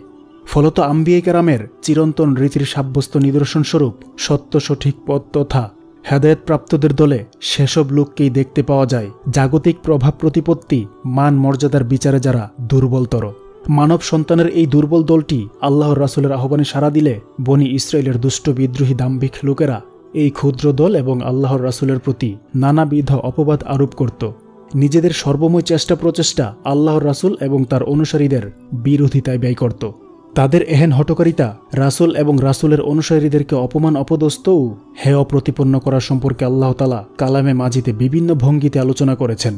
বনী ইসরায়েলের কঠোর বিরোধিতা, চরম শত্রুতাপূর্ণ আচরণ, রাসূল এবং তার অনুসারীদের বিভিন্নভাবে অপমান অপদস্থ ও হেয় প্রতিপন্ন করা সত্ত্বেও কিছু আল্লাহর বান্দা হযরত ঈসা আলাইহিস সালামের দাওয়াতে সাড়া দেন। কুরআন এইসব বান্দাকে হাওয়ারি নামে অভিহিত করেছে। বনী ইসরায়েলের প্রচণ্ড বাধা বিপত্তি সৃষ্টি, সত্য গ্রহণকারীদেরকে ভয়ভীতি প্রদর্শন, অপমান অপদস্থকরণ ইত্যাদি সত্ত্বেও হযরত ঈসা আলাইহিস সালাম তার প্রতি অর্পিত মৌলিক দায়িত্ব, পথভ্রষ্ট মানুষকে আল্লাহর প্রতি আহ্বানের বিষয় বিস্মৃত হন নাই। সর্বাবস্থায় তিনি দায়িত্ব পালনে তৎপর থাকেন। তিনি বনী ইসরায়েলের পল্লী এলাকায় জনবসতিপূর্ণ অঞ্চলে গিয়ে মানুষকে আল্লাহর দ্বীনের প্রতি আহ্বান জানাতেন। তাদেরকে বিভিন্নভাবে সত্য গ্রহণের প্রতি উৎসাহিত উদ্দীপ্ত করতেন। যারা ঈসা আলাইহিস সালামের আহ্বানে সাড়া দিয়েছেন তাদের মাঝে সেই সব মহৎ গুণী সূচি শুদ্ধ পবিত্র সত্তাও বিদ্যমান ছিলেন, যারা সত্য দ্বীনের প্রচার প্রসার এবং প্রতিষ্ঠায় জীবন ও সম্পদ সহকারে নিজেদেরকে ওয়াকফ করে দেন। তারা অধিকাংশ সময় হযরত ঈসা আলাইহিস সালামের সঙ্গে অবস্থান করে দ্বীনের তাবলীগ ও দাওয়াতের দায়িত্ব সম্পাদন করতেন। তাদের এই বৈশিষ্ট্যের প্রতি লক্ষ্য করেই কুরআন এসব মহৎ পবিত্র সত্তাকে হাওয়ারি এবং আনসারুল্লাহ নামে অভিহিত করেছে। তারা কঠিন থেকে কঠিন অবস্থায়ও হযরত ঈসা আলাইহিস সালামের সঙ্গ পরিত্যাগ করেন নাই। সর্বাবস্থায় সর্বত্র তারা ঈসা আলাইহিস সালামের সহকারী, সাহায্যকারী ছিলেন। আম্বিয়ায়ে কেরামের সাথে আল্লাহর চিরন্তন আচরিত রীতির এই ক্ষেত্রেও কোনো প্রকার ব্যত্যয় ঘটে নাই। চিরকালই আল্লাহর রীতি হচ্ছে আম্বিয়ায়ে কেরামের সত্যের আহ্বানে প্রথমত তারাই সাড়া দিয়ে থাকেন যারা সমকালীন মানব সমাজে দুর্বল, প্রতিপত্তিহীন বলে বিবেচিত হন। আর নেতৃত্ব কর্তৃত্বশীল, প্রভাব প্রতিপত্তিশীল লোকেরা নিজেদের মিথ্যা দম্ভ, গর্ব আর অহমিকার দরুন সত্যের সাথে প্রতিদ্বন্দ্বিতার উদ্দেশ্যে সম্মুখে অগ্রসর হয়। আল্লাহর কালেমা উচ্চে স্থাপনের পথে জগদ্দল পাথরের মতো প্রতিবন্ধক হয়ে দাঁড়ায়। তখনই আল্লাহ তাআলার কুদরতের প্রকাশ ঘটে। বিদ্রোহী শ্রেণী নিশ্চিহ্ন হয় আর দুর্বল, প্রভাব প্রতিপত্তিহীন মানব সন্তানরাই পরিণতিতে সফল হয়ে আত্মপ্রকাশ করে। সমাজের ভালো লোক, দিনদার এবং সৎ মানুষদেরকে দুর্নামগ্রস্ত করা সহ চরিত্রে কলঙ্কের কালিমা লেপন করে তাদেরকে হেয় করা অভিশপ্ত ইহুদিদের জাতিগত স্বভাব। এই জাতিগত স্বভাব বাস্তবায়নে তারা আম্বিয়ায়ে কেরামদেরকেও ছাড় দেয় নাই। ইহুদিদের জাতিগত ক্রূর স্বভাবের প্রকাশ হযরত ঈসা আলাইহিস সালামের হাওয়ারিদের ক্ষেত্রেও ঘটেছে। কুরআন মাজিদে বিভিন্নভাবে হযরত ঈসা আলাইহিস সালামের হাওয়ারিদের প্রশংসা করা হয়েছে। তাদের আত্মত্যাগ সহ বিভিন্নভাবে আল্লাহর রাসূল ঈসা আলাইহিস সালামের সাহায্য সহযোগিতার বিষয় দ্ব্যর্থহীন ভাষায় আলোচিত হয়েছে। দ্বীনের প্রচার প্রসার ও প্রতিষ্ঠায় হযরত ঈসা আলাইহিস সালামের সহযোগিতায় কুরআনে হাওয়ারিদের প্রশংসা কীর্তন এসবই তার আসমানে উত্তোলিত হবার আগের বিষয়। তার আসমানে উত্তোলিত হবার পরেও হাওয়ারিদের কার্যক্রম সম্পর্কে কুরআনে যথেষ্ট ইঙ্গিতপূর্ণ আলোচনা বিদ্যমান রয়েছে। দ্বীনের সাহায্য সহযোগিতায় হাওয়ারিদের আন্তরিকপূর্ণ আবেদনের আলোচনায় এই ক্ষেত্রে কুরআন মুখরই পরিলক্ষিত হচ্ছে। পক্ষান্তরে হাওয়ারিদের সম্পর্কে ইনজিলের একটি ঐতিহাসিক সাক্ষ্য লক্ষ্য করার বিষয়। ইনজিলে বলা হয়েছে হযরত ঈসা আলাইহিস সালামের পর তার হাওয়ারিদের অত্যন্ত পরিশ্রমের ফলে দ্বীনের প্রচার প্রসার পেয়েছে। হযরত ঈসা আলাইহিস সালামের যেসব হাওয়ারির প্রশংসায় ইনজিল মুখর তাদের ৫-১০ জন নয়, বরং সবাই একসাথে অত্যন্ত কাপুরুষোচিতভাবে গাদ্দারি করে হযরত ঈসা আলাইহিস সালাম থেকে দূরত্ব অবলম্বন করে। যখন সত্য দ্বীনের প্রচার প্রসারে সাহায্য সহযোগিতায় তাদের প্রয়োজন ছিল অত্যাধিক, বিশেষত যখন আল্লাহর রাসূল হযরত ঈসা আলাইহিস সালাম শত্রুদল কবলিত রয়েছেন। হাওয়ারিদের সম্পর্কে ইনজিলের উল্লিখিত সাক্ষ্যের বিপরীতে কুরআনের সাক্ষ্যও গভীর অন্তর্দৃষ্টি সহকারে লক্ষ্য করার মতো। হযরত ঈসা আলাইহিস সালাম দুশমন কর্তৃক ঘেরাওয়ের অবস্থায় যখন সত্য দ্বীনের সাহায্য সহযোগিতার আহ্বান ধ্বনি উচ্চারিত করেছিলেন, তখন হাওয়ারিরা অত্যন্ত দৃঢ়তা ও সাহসিকতা সহকারে আত্মোৎসর্গের প্রেরণা নিয়ে জবাব দিয়েছিলেন। বলেছিলেন, আমরা আল্লাহর তথা আল্লাহর দ্বীনের সাহায্যকারী। কুরআন মাজিদে সূরা সফে এও বলা হয়েছে যে হাওয়ারিগণ হযরত ঈসা আলাইহিস সালামের সাথে যা কিছু বলেছিলেন তার উপস্থিতিতে অনুপস্থিতিতে তারা সমভাবে তা কার্যকর করে সত্যবাদী মোমেন রূপে নিজেদেরকে প্রমাণ করেছে। তাই আল্লাহ তাআলা তাদেরকে সাহায্য করেছেন এবং সত্যের শত্রুদের মোকাবেলায় কৃতকার্য করেছেন। ইনজিল ও কুরআনের উল্লিখিত আলোচনায় তুলনামূলক বিচার করলে একজন সত্যসন্ধানী মানুষ অবশ্যই এই কথা বলতে বাধ্য হবে যে সত্য কুরআনের সাথেই রয়েছে, এবং খ্রিস্টান পণ্ডিতরা যেই ইনজিলে নিজেদের ইচ্ছামাফিক পরিবর্ধন করেছে তা আরেক দফা প্রমাণিত হল। আর এহেন পরিবর্ধনের সূত্র ধরেই কয়েক শতাব্দী অতিবাহিত হবার পর অভিশপ্ত খ্রিস্টান পণ্ডিতরা ঈসা আলাইহিস সালামের শুলে বিদ্ধ হয়ে মৃত্যুবরণ এই ধরনের ভিত্তিহীন মনগড়া উপাখ্যান সুলভ আকিদা বিশ্বাসের জন্ম দিয়েছে। আল্লাহ তাআলা কুরআন মাজিদের সূরা মায়েদায় অত্যন্ত মোজাজাপূর্ণ ভঙ্গিতে খাদ্য খাঞ্জা অবতরণ সংক্রান্ত ঘটনাটি আলোচনা করেছেন। আল্লাহ তাআলা ইরশাদ করেন, আর তখনকার কথা স্মরণ করুন যখন হাওয়ারীরা বলল, হে ঈসা ইবনে মারিয়াম, আপনার রব পালনকর্তা কি এইরূপ করতে সক্ষম যে আমাদের জন্য আসমান হতে খাদ্য খাঞ্চা অবতরণ করবেন? ঈসা আলাইহিস সালাম বললেন, আল্লাহকে ভয় করো যদি তোমরা মুমিন হও। তারা বলল, অর্থাৎ হাওয়ারীরা বলল, আমাদের উদ্দেশ্য আমরা সেই অবতারিত খাদ্য হতে খাব এবং আমাদের অন্তরসমূহ প্রশান্ত হবে, আর আমাদের এই বিশ্বাস আরও সুদৃঢ় হবে যে আপনি আমাদেরকে সত্য বলেছেন এবং আমরা এর প্রতি সাক্ষ্য প্রদানকারীদের অন্তর্ভুক্ত হই। ঈসা ইবনে মারিয়াম দোয়া করলেন, হে আল্লাহ, আমাদের প্রতি আসমান হতে খাদ্য খাঞ্চা অবতরণ করুন, যেন তা আমাদের জন্য, আমাদের পূর্ববর্তী ও পরবর্তীদের জন্য ঈদ সাব্যস্ত হয় এবং আপনার তরফ হতে নিদর্শন হয়ে থাকে, আর আমাদেরকে রিজিক দিন, বস্তুত আপনি সর্বোত্তম রিজিক প্রদানকারী। আল্লাহ বললেন, আমি তোমাদের প্রতি এই খাদ্য খাঞ্চা নাজিল করব, অনন্তর তোমাদের যে এর প্রতি অকৃতজ্ঞ হবে আমি তাকে এমন শাস্তি দেব যা বিশ্ববাসীর মধ্যকার কাউকেই দেওয়া হয় নাই। সূরা মায়দা আয়াত 112 থেকে 115। উপরোক্ত আয়াতের মর্মে প্রতীয়মান হয় যে হাওয়ারীরা হযরত ঈসা আলাইহিস সালামকে আসমান হতে খাদ্য খাঞ্চা অবতরণের জন্য দোয়া করতে অনুরোধ করেছিলেন, কিন্তু তিনি তাদের আল্লাহর ভয় ও ঈমানের দোহাই দিয়ে এমন অসঙ্গত আবদার উত্থাপন করতে বারণ করেছেন, যদিও পরে তাদের আবেদনের দৃঢ়তায় দোয়া করেছিলেন। ওইদিকে আল্লাহ তাআলাও খাদ্য খাঞ্চা অবতরণ করবেন বলেছেন, কিন্তু অবতরণ করা হয়েছে কিনা কুরআন শরীফে এই সম্পর্কে বিস্তারিত বিবরণ উল্লেখিত হয় নাই। এমনকি যেসব হাদিসের বর্ণনা সূত্র অবিচ্ছিন্নভাবে রাসূল সাল্লাল্লাহু আলাইহি ওয়াসাল্লাম পর্যন্ত পৌঁছেছে, পরিভাষায় যাকে মারফু হাদিস বলা হয়, এমন কোনো হাদিসেও এতদ সংক্রান্ত কোনো আলোচনা পাওয়া যায় না। অবশ্য সাহাবায়ে কেরাম এবং তাবেঈনের বর্ণনায় বিস্তারিত আলোচনা দেখতে পাওয়া যায়। তাফসিরবিদ মনীষী মুজাহিদ এবং ইমাম হযরত হাসান বসরি রহমাতুল্লাহি আলাইহির মতে খাদ্য খাঞ্চা অবতরণ করা হয় নাই, কেননা আল্লাহ তাআলা খাদ্য খাঞ্চা অবতরণের বিষয়টা যেই শর্তে শর্তযুক্ত করেছেন তা পূরণে নিজেদের দুর্বলতার কথা চিন্তা করে প্রার্থীরা আবেদন প্রত্যাহার করে নিয়েছেন, কারণ তারা ভেবেছেন মানুষ সৃষ্টিগতভাবেই দুর্বল, সুতরাং সামান্যতম ভুল বা আল্লাহর আদেশের বিপরীত আচরণ প্রকাশ পাবার কারণে আযাবের যোগ্য সাব্যস্ত হব।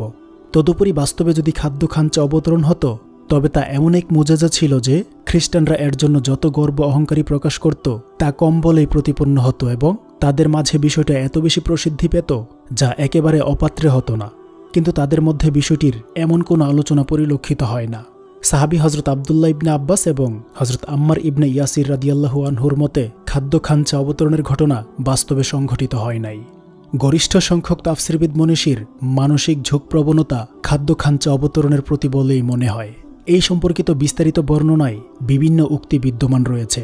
ভারত উপমহাদেশের শ্রেষ্ঠ তাফসিরবিদ মনীষী হযরত শাহ আব্দুল কাদির রহমাতুল্লাহি আলাইহি এই বিষয়ে মুজাহিদ ও হাসান বসরি রহমাতুল্লাহি আলাইহির সম্মাননা বলেই প্রতীয়মান হয়।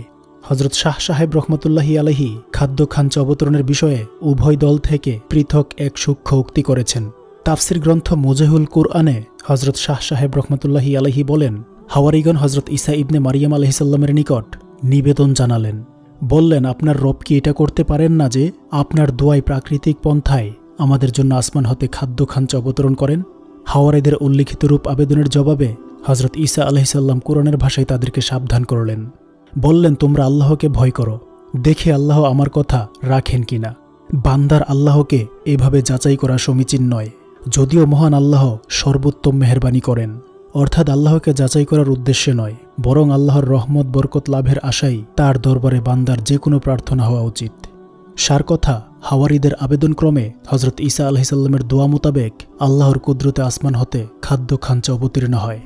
যেদিন খাদ্য খাঞ্চা অবতীর্ণ হয় সেই দিনটি ছিল রবিবার, তাই রবিবার খ্রিস্টানদের সাপ্তাহিক ঈদের দিন। পক্ষান্তরে আমরা উম্মতে মুহাম্মদের জন্য শুক্রবার সাপ্তাহিক ঈদের দিন। কেউ কেউ বলেন এই খাদ্য খাঞ্চা 40 দিন পর্যন্ত অবতারিত হয়, অতঃপর কিছু লোক নাশকরি করায় বন্ধ হয়ে যায়। যাদের নিকট এই খাদ্য খাঞ্চা অবতীর্ণ হতো তাদের প্রতি নির্দেশ ছিল এই খাদ্য হতে গরিব, দিন দুঃখী এবং রোগগ্রস্ত লোকদের দেবে, ধনীদেরকে নয়। অথচ দুর্ভাগারা আল্লাহর নিষিদ্ধ কাজটি করেছে। আল্লাহর নির্দেশের বিরোধিতার শাস্তিস্বরূপ 80 জন শূকর এবং বানরে রূপান্তরিত হয়। কারো কারো মতে প্রার্থনা অনুযায়ী খাদ্য খাঞ্চা অবতারিত হয় নাই। সাবধানবাণী শুনেই প্রার্থনাকারীরা ভয় পেয়ে যায়, তাই আর প্রার্থনা জানায় নাই। কিন্তু আল্লাহর একজন সম্মানিত রাসূলের দোয়া নিরর্থক যেতে পারে না। আর আল্লাহর একজন সম্মানিত রাসূলের কৃত দোয়ার কথা কুরআন মাজিদে উদ্ধৃত হওয়াও একেবারে তাৎপর্যশূন্য নয়। সম্ভবত এই দোয়ার প্রভাবেই হজরত ঈসা আলাইহিসসালামের উম্মত খ্রিস্টানরা সর্বযুগে সর্বকালেই আর্থিকভাবে সচ্ছল পরিতুষ্ট থেকেছে। তাদের কেউ একজন সম্মানিত রাসূলের দোয়ার ফলস্বরূপ লাভকৃত আর্থিক সচ্ছলতা ও পরিতুষ্টির নাশকরি করলে আখেরাতে কঠিন আযাব ভোগ করবে। এই ঘটনায় মুসলমানদের প্রতি শিক্ষামূলক উপদেশ নিহিত রয়েছে যে তোমরা নিজের প্রয়োজন অতি প্রাকৃতিক পন্থায় পূরণের আকাঙ্ক্ষা করবে না। অতি প্রাকৃতিক পন্থায় প্রদত্ত নেয়ামতের শুকরিয়া আদায় খুবই কঠিন হয়ে পড়ে। সুতরাং প্রয়োজন পূরণে বাহ্যিক উপায় উপকরণের উপরেই পরিতুষ্ট থাকাই উত্তম। হজরত ঈসা আলাইহিসসালাম বিয়ে করেন নাই, আর বসবাসের জন্য ঘরদুয়ারও বানান নাই। তিনি শহর থেকে শহরে এবং গ্রাম থেকে গ্রামান্তরে ঘুরে ঘুরে সত্য দিনের প্রচার প্রসার এবং তৎপ্রতি মানুষকে আহ্বানের অর্পিত দায়িত্ব সম্পাদন করতেন। দিনের তাবলিগে দেশব্যাপী ঘুরতে ঘুরতে যেখানেই রাত হয়ে যেত সেখানেই কোনো প্রকার আরাম আয়েশের সামগ্রী ব্যতীত রাত অতিবাহিত করতেন। যেহেতু আল্লাহর সৃষ্টিকুল তার পবিত্র সত্তা কর্তৃক আত্মিক ও দৈহিক উভয় দিক থেকে উপকৃত হতো, তাই তিনি যেদিকেই যেতেন, যেখানেই উপস্থিত হতেন, সেখানেই সদ্বিশ্বাসে মানুষ দলে দলে একত্রিত হতো এবং তার প্রতি আন্তরিক ভক্তি শ্রদ্ধার আতিশয্যে প্রাণোৎসর্গ করতে প্রস্তুত হয়ে যেত। আম্বিয়ায়ে কেরামের প্রতি বনি ইসরায়েল তথা ইহুদিদের শত্রুতা বিদ্বেষের কাহিনী রীতিমতো ইতিহাস হয়ে আছে। তাদের বিকৃত মানসিকতা কোনো অবস্থাতেই হজরত ঈসা আলাইহিসসালামের নিত্যদিনের বৃদ্ধিপ্রাপ্ত জনপ্রিয়তা মেনে নিতে প্রস্তুত ছিল না। হজরত ঈসা আলাইহিসসালামের ব্যাপারে জনপ্রিয়তা এবং ভক্তি শ্রদ্ধার মাঝে তারা নিজেদের ভবিষ্যতের জন্য অশনি সংকেত অনুভব করে। সুতরাং তারা কিছুতেই হজরত ঈসা আলাইহিসসালামকে সহ্য করতে পারছিল না। অপরদিকে তারা নিজেদের ধর্মগ্রন্থসমূহের ভবিষ্যৎবাণী মোতাবেক হেদায়েতের মাসিহ এবং পথভ্রষ্টতার মাসিহের আগমন অপেক্ষায় পথ চেয়ে বসেছিল। কিন্তু দুর্ভাগ্য ইহুদিদের, যখন হেদায়েতের মাসিহের আবির্ভাব ঘটল তখন তারা তাকেই পথভ্রষ্টতার মাসিহ জ্ঞানে অবিশ্বাস করে বসে। তাদের জ্ঞানীগুণী বুদ্ধিজীবী এবং নেতৃস্থানীয় ব্যক্তিরা আবির্ভূত মাসিহে হেদায়েতের বিরুদ্ধে ষড়যন্ত্রে লিপ্ত হয়। এক পর্যায়ে তারা সিদ্ধান্তে উপনীত হয় যে এই পবিত্রতম ব্যক্তিসত্তার বিরুদ্ধে ষড়যন্ত্রের সফলতা লাভের একটাই মাত্র পথ, আর তা হচ্ছে সমকালীন শাসককে কৌশলে তার বিরুদ্ধে উত্তেজিত করে তাকে শুলে চড়াতে হবে।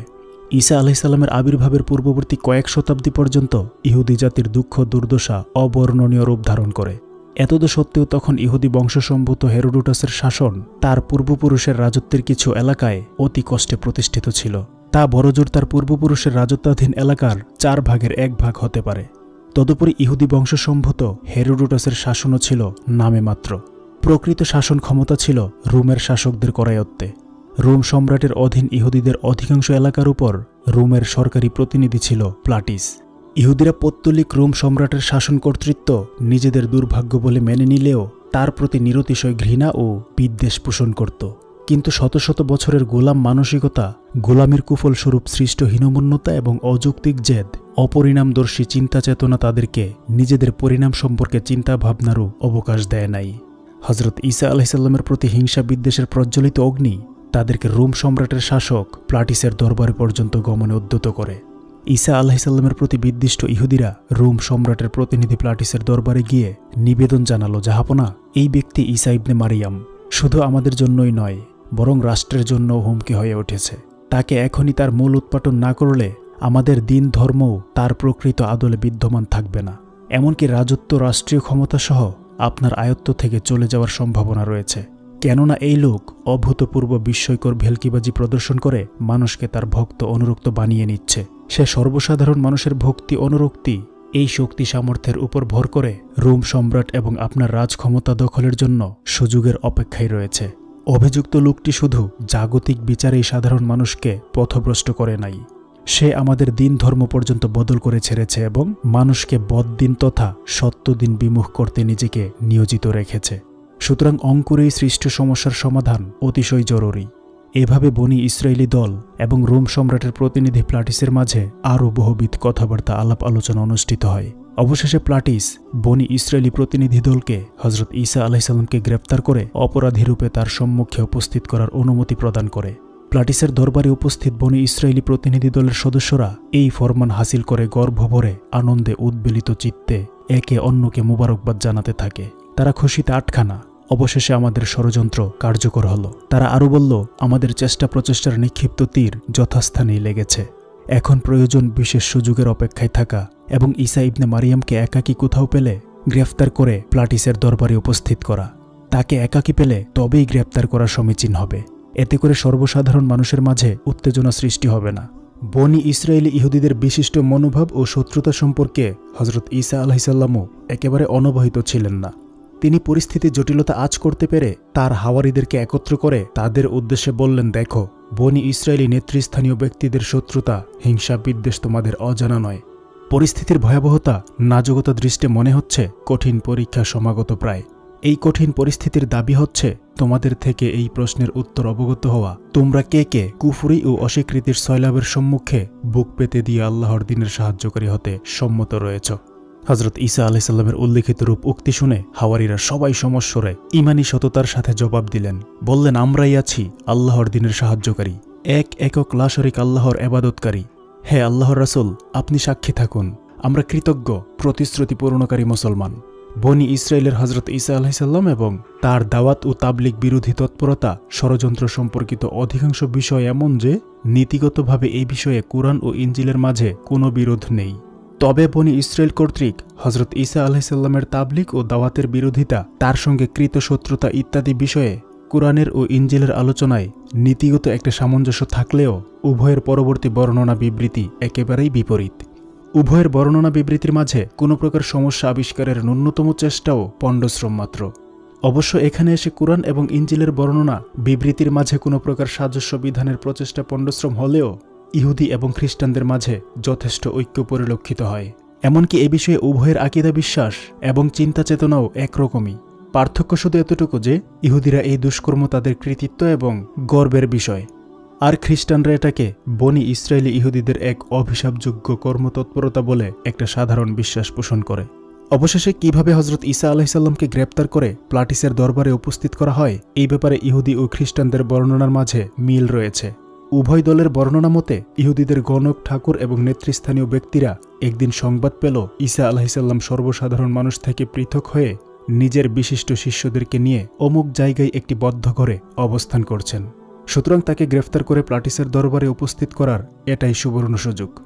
এই সুবর্ণ সুযোগ হস্তচ্যুত হতে দেওয়া যায় না। যেই ভাবা সেই কাজ। এসব লোক অনতি বিলম্বে হজরত ঈসা আলাইহিসসালামের অবস্থানস্থলে পৌঁছে চতুর্দিক থেকে ঘেরাও করে তাকে গ্রেফতার করে ফেলে। গ্রেপ্তারের পর তাকে নানাভাবে অপমান অপদস্থ করতে করতে প্লাটিসের দরবারে নিয়ে যায়, যাতে পূর্ব পরিকল্পনা অনুযায়ী প্লাটিসের মাধ্যমে তাকে শুলে চড়ানো হয়। যদিও প্লাটিস হজরত ঈসা আলাইহিসসালামকে নির্দোষ ভেবে মুক্তি দিতে চেয়েছিল, কিন্তু বনি ইসরায়েলের উত্তেজিত মূর্তি দর্শনে তাকে সিপাহীদের নিকট সমর্পণ করে। সিপাহীরা তাকে কাটার মুকুট পরায়, মুখে থুথু নিক্ষেপ করে, বেত্রাঘাত করে এবং সর্বপ্রকার অপমান অপদস্থ করার পর অপরাধীদের মতো শুলিতে লটকায়। শুলিতে লটকানোর পূর্বে তার উভয় হাতে পেরেক মারা হয়, বর্ষা নিক্ষেপ করে বক্ষচ্ছেদন করা হয়। আর এহেন অসহায় অবস্থায় তিনি, হে আমার আল্লাহ, আপনি কেন আমাকে পরিত্যাগ করলেন, আর্তনাদ করতে করতে নিজেকে মৃত্যুর হাতে সমর্পণ করেন। অবশিষ্ট 3 ইনজিলেও কম বেশি মোটামুটি হজরত ঈসা আলাইহিসসালামকে ইহুদিদের শুলে চড়ানোর ঘটনা এরকমই বর্ণিত হয়েছে। ইনজিল চতুষ্টয়ের সম্মিলিত অথচ মন গড়া উপাখ্যান অধ্যয়ন করলে স্বভাবতই মনে এই কথা উদিত হয় যে হজরত ঈসা আলাইহিসসালাম অত্যন্ত নির্মমভাবে অসহায় অবস্থায় মৃত্যুবরণ করেছেন। যদিও আল্লাহর প্রিয় বান্দাকুলের জন্য এহেন ঘটনা আকস্মিক বা অভাবিক কিছু নয়, বরং হজরত ঈসা আলাইহিসসালামের পূর্বেও তার খুব কাছাকাছি যুগে এমন অনেক ঘটনা রয়েছে। বিশেষত তার খালু হজরত জাকারিয়া আলাইহিসসালাম ও খালাতো ভাই হজরত ইয়াহিয়া আলাইহিসসালাম ইহুদিদের কর্তৃক শহীদ হয়েছেন। কিন্তু হজরত ঈসা আলাইহিসসালামকে শুলে চড়িয়ে প্রাণদণ্ড কার্যকর করার ঘটনা সম্পূর্ণরূপে একটা মন গড়া উপাখ্যান এবং তা দিবালোকের মতো সুস্পষ্ট। কেননা ইনজিল বর্ণিত ঘটনার বিস্তারিত বিবরণ অধ্যয়ন করলে স্পষ্টই হৃদয়ঙ্গম হয় হজরত ঈসা আলাইহিসসালাম একজন উচ্চ মর্যাদা সম্পন্ন রাসূল এবং পুণ্যবান মানুষ হেতু এই ধরনের ঘটনায় যেরূপ ধৈর্য, সহ্য, সহনশীলতা তার থেকে প্রকাশ পাওয়া কাম্য ছিল তা হয় নাই, বরং একজন নিতান্ত হতাশ মানুষের মতো ইয়া আল্লাহ আপনি কেন আমাকে পরিত্যাগ করেছেন এমন হাপিত্যুষ আর আফসোস করতে করতে নিতান্ত অসহায়ভাবে তাকে জীবন বিসর্জন দিতে হয়েছে। অথচ একজন উচ্চ মর্যাদা সম্পন্ন রাসূলের কথা তো অনেক দূরে, একজন সাধারণ পুণ্যবান মর্দে মোমেনও এতটুকু হতাশ হবার নজির খুঁজে পাওয়া দুরূহ। অথচ ইনজিল চতুষ্টয় বর্ণিত হজরত ঈসা আলাইহিসসালামের নিতান্ত হতাশাব্যঞ্জক অবস্থা কোনো প্রকারেই তার মর্যাদার সাথে সামঞ্জস্যপূর্ণ বলা যায় না। আরও বিস্ময়কর ব্যাপার হচ্ছে, ইনজিলের উপাখ্যান হজরত ঈসা আলাইহিসসালামের ঘটনার পূর্বে 3 বার আল্লাহকে উদ্দেশ্য করে নিবেদন করেছিলেন, হে পিতা, সম্ভব হলে মৃত্যুর পেয়ালা আমার থেকে দূরে সরিয়ে দিন। যখন তার এই করুণ আরতি আল্লাহর দরবারে গৃহীত হল না, তখন নিতান্ত হতাশ সুরে তাকে বলতে হলো, এই পেয়ালা আমি পান করা ব্যতীত যদি হটানো সম্ভব না হয় তাহলে তোমার ইচ্ছাই পূর্ণ হোক। বিস্মিত হতে হয় এই ভেবে যে খ্রিস্টানদের কাফফারার আকিদা হজরত ঈসা আলাইহিসসালামের শুলে চড়ে প্রাণদান করায় সমগ্র খ্রিস্ট জগতের পাপ কর্মের ক্ষতিপূরণ হয়ে গেছে। সুতরাং কোনো পাপাচারের জন্য তাদেরকে আর আল্লাহর দরবারে জিজ্ঞাসাবাদের সম্মুখীন হতে হবে না। এই মোতাবেক হজরত ঈসা আলাইহিসসালামের শুলে চড়ে আত্মাহুতি আল্লাহ এবং তার পুত্র এর মধ্যে সিদ্ধান্তকৃত ব্যাপার। নাউযুবিল্লাহ। ব্যাপার যদি এমনই হবে তবে হজরত ঈসা আলাইহিসসালামের উল্লেখিত রূপ আকুতি আরতির কি অর্থ হতে পারে? এ ব্যাপারে পুত্র মাসিহ যখন অভিযোগ শূন্য সম্মতির প্রকাশ করেছেন তখন ঘটনাকালে এমন হতাশ নিরাশ নিতান্ত নিরাশ্রয় মানুষের মতো প্রাণদানের কি কারণ থাকতে পারে?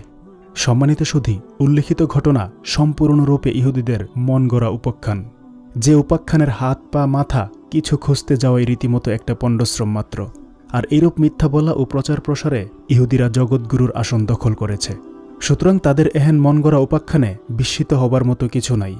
বিস্মিত হতে হয় খ্রিস্টানদের ব্যাপারে, যেহেতু তারা ইহুদিদের উল্লিখিত মন গড়া ভিত্তিহীন উপাখ্যান বিনা বাক্য বেয়ে গ্রহণ করেছে। তাই ইহুদিরা নিতান্ত দম্ভ গর্ভ ভরে বলছে, নাসারা অর্থাৎ খ্রিস্টানদের এই মাসিহ যদি প্রতিশ্রুত মাসিহই হতেন তাহলে আল্লাহ তাআলা এমন নিরুপায় অবস্থায় তাকে আমাদের হাতে তুলে দিতেন না। তাকে এমন অবস্থায় আমাদের হাতে তুলে দেয়া হয়েছে যে বাঁচার জন্য মৃত্যু পর্যন্ত তিনি আল্লাহর দরবারে আকুতি জানিয়েছেন, অথচ এহেন বিপদ সংকুল করুণ অবস্থায়ও আল্লাহ তাকে কোনো প্রকার সাহায্য সহযোগিতা করেন নাই। তখনও আমাদের বাপদাদা পূর্বপুরুষ যারা ঘটনাস্থলে উপস্থিত ছিলেন তারা তাকে নানাভাবে এই বলে যথেষ্ট উত্তেজিত করেছেন, যদি তুমি প্রকৃতপক্ষে আল্লাহর পুত্র এবং প্রতিশ্রুত মসিহী হবে তবে কেন আল্লাহ তোমাকে আমাদের এই অপমান অপদস্থতার হাত থেকে বাঁচিয়ে নিচ্ছেন না?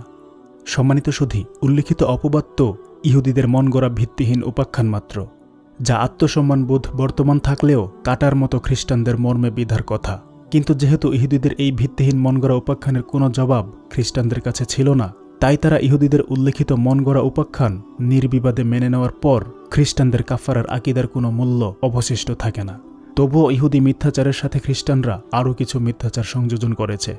ইউহান্নার ইঞ্জিলে বলা হয়েছে, যখন তারা ঈসার কাছে এসে দেখল তিনি মৃত্যুবরণ করেছেন তখন তারা তার পদদ্বয় ভাঙে নাই, তবে এই সিপাহী তার হস্তস্থিত ফলা দ্বারা ঈসার পাঁজর ছিদ্র করে দিলে তৎক্ষণাৎ তা হতে রক্ত এবং পানি প্রবাহিত হতে থাকে। এইসবের পরে ঈসার শিষ্য ইহুদিদের ভয়ে গোপনে প্লাটিসের কাছে গিয়ে ঈসার লাশ নিয়ে যাবার অনুমতি প্রার্থনা করে। তার আবেদন ক্রমে প্লাটিস অনুমতি দিলে ইউসুফ তার লাশ নিয়ে যায়। ইউসুফের সাথে সেই লোকও লাশ নিতে আসে যে রাতে ঈসা আলাইহিসসালামের কাছে গিয়েছিল। তারা দুইজন মিলে লাশ এনে সুতি কাপড়ে খুশবুদার বস্তু মিশিয়ে তার কাফন দেয়, যেভাবে কাফন দেওয়ার প্রথা ইহুদিদের মাঝে রয়েছে। ঈসা আলাইহিসসালামকে যেখানে শুলে দেওয়া হয়েছিল সেখানে এক বাগান ছিল। সেই বাগানে ছিল একটি নতুন কবর, যাতে তখনও কোনো মৃতকে দাফন করা হয় নাই। অতএব ইউসুফ ও তার সঙ্গী মিলে ঈসার মৃতদেহ নতুন কবরে রেখে দেয়। সপ্তাহের প্রথম দিন অন্ধকার থাকতে থাকতে মারিয়াম ঈসার কবরের নিকট এসে উপর থেকে পাথর সরিয়ে ভেতরে উকি মেরে দেখে।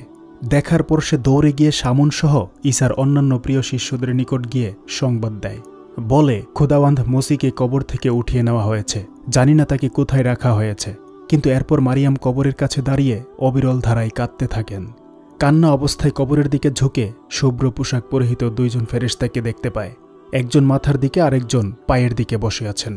ফেরেশতাদ্বয় মারিয়ামকে জিজ্ঞেস করল, হে মহিলা, কাঁদছ কেন? তিনি বললেন, আমার খোদাওয়ান্দ মাসিকে উঠিয়ে নেওয়া হয়েছে, তাকে কোথায় রাখা হয়েছে আমার জানা নাই। এই কথা বলে পেছনে ফিরতেই মারিয়াম দেখতে পেল ঈসা দাঁড়িয়ে আছেন। ঈসা তাকে বলল, মারিয়াম। মারিয়াম ইব্রানি ভাষায় বলল, হে উস্তাদ। ঈসা তাকে বললেন, আমাকে স্পর্শ করো না, কেননা আমি এখনও ঊর্ধ্বজগতে পিতার নিকট যাই নাই। আমার ভক্তদের কাছে গিয়ে বলবে, আমি নিজের পিতা এবং তোমাদের পিতা, আমার খোদা ও তোমাদের খোদার নিকট ঊর্ধ্বজগতে যাচ্ছি। মারিয়াম এসে ঈসা আলাইহিসসালামের শিষ্যদেরকে খবর দিল। সে বলল, আমি খোদাবন্ত ঈসাকে দেখেছি, সে আমাকে এই কথা বলেছে। অতঃপর সপ্তাহের প্রথম দিন সন্ধ্যাবেলায় ঈসা সেখানে এসে উপস্থিত হল যেখানে তার শিষ্যরা ছিল। ঈসা এসে শিষ্যদের মধ্যখানে দাঁড়িয়ে তাদেরকে বললেন, তোমাদের শান্তি নিরাপত্তা বিধান হোক। এই বলে তিনি নিজের হাত ও পাঁজর শিষ্যদেরকে দেখান। তখন শিষ্যরা খোদাবন্ত মাসিকে দেখে যার পরনায় খুশি হয়। তিনি পুনরায় তাদেরকে বললেন, তোমাদের কল্যাণ ও নিরাপত্তা বিধান হোক। যেভাবে পিতা আমাকে পাঠিয়েছেন সেভাবেই আমিও তোমাদেরকে পাঠাচ্ছি। এই বলে তিনি তাদের গায়ে হাত বুলিয়ে দিলেন এবং বললেন, রুহুল কুদুস লও। সম্মানিত সুধী, এই ঘটনাটি বর্ণিত হয়েছে ইনজিল ইউহান্না অধ্যায়ের 19 থেকে। ইউহান্নার ইঞ্জিলের উল্লিখিত বর্ণনার পূর্বে আলোচিত হয়েছে যে গায়ে বিধার মতো কাটা হলেও খ্রিস্টানদের নিকট এসব মিথ্যা ভিত্তিহীন মন গড়া উপাখ্যানরূপী অভিযোগের কোনো উত্তর ছিল না। তাই ইচ্ছায় অনিচ্ছায় তাদেরকে ইহুদিদের এই অভিযোগ মেনে নিতে হয়েছে।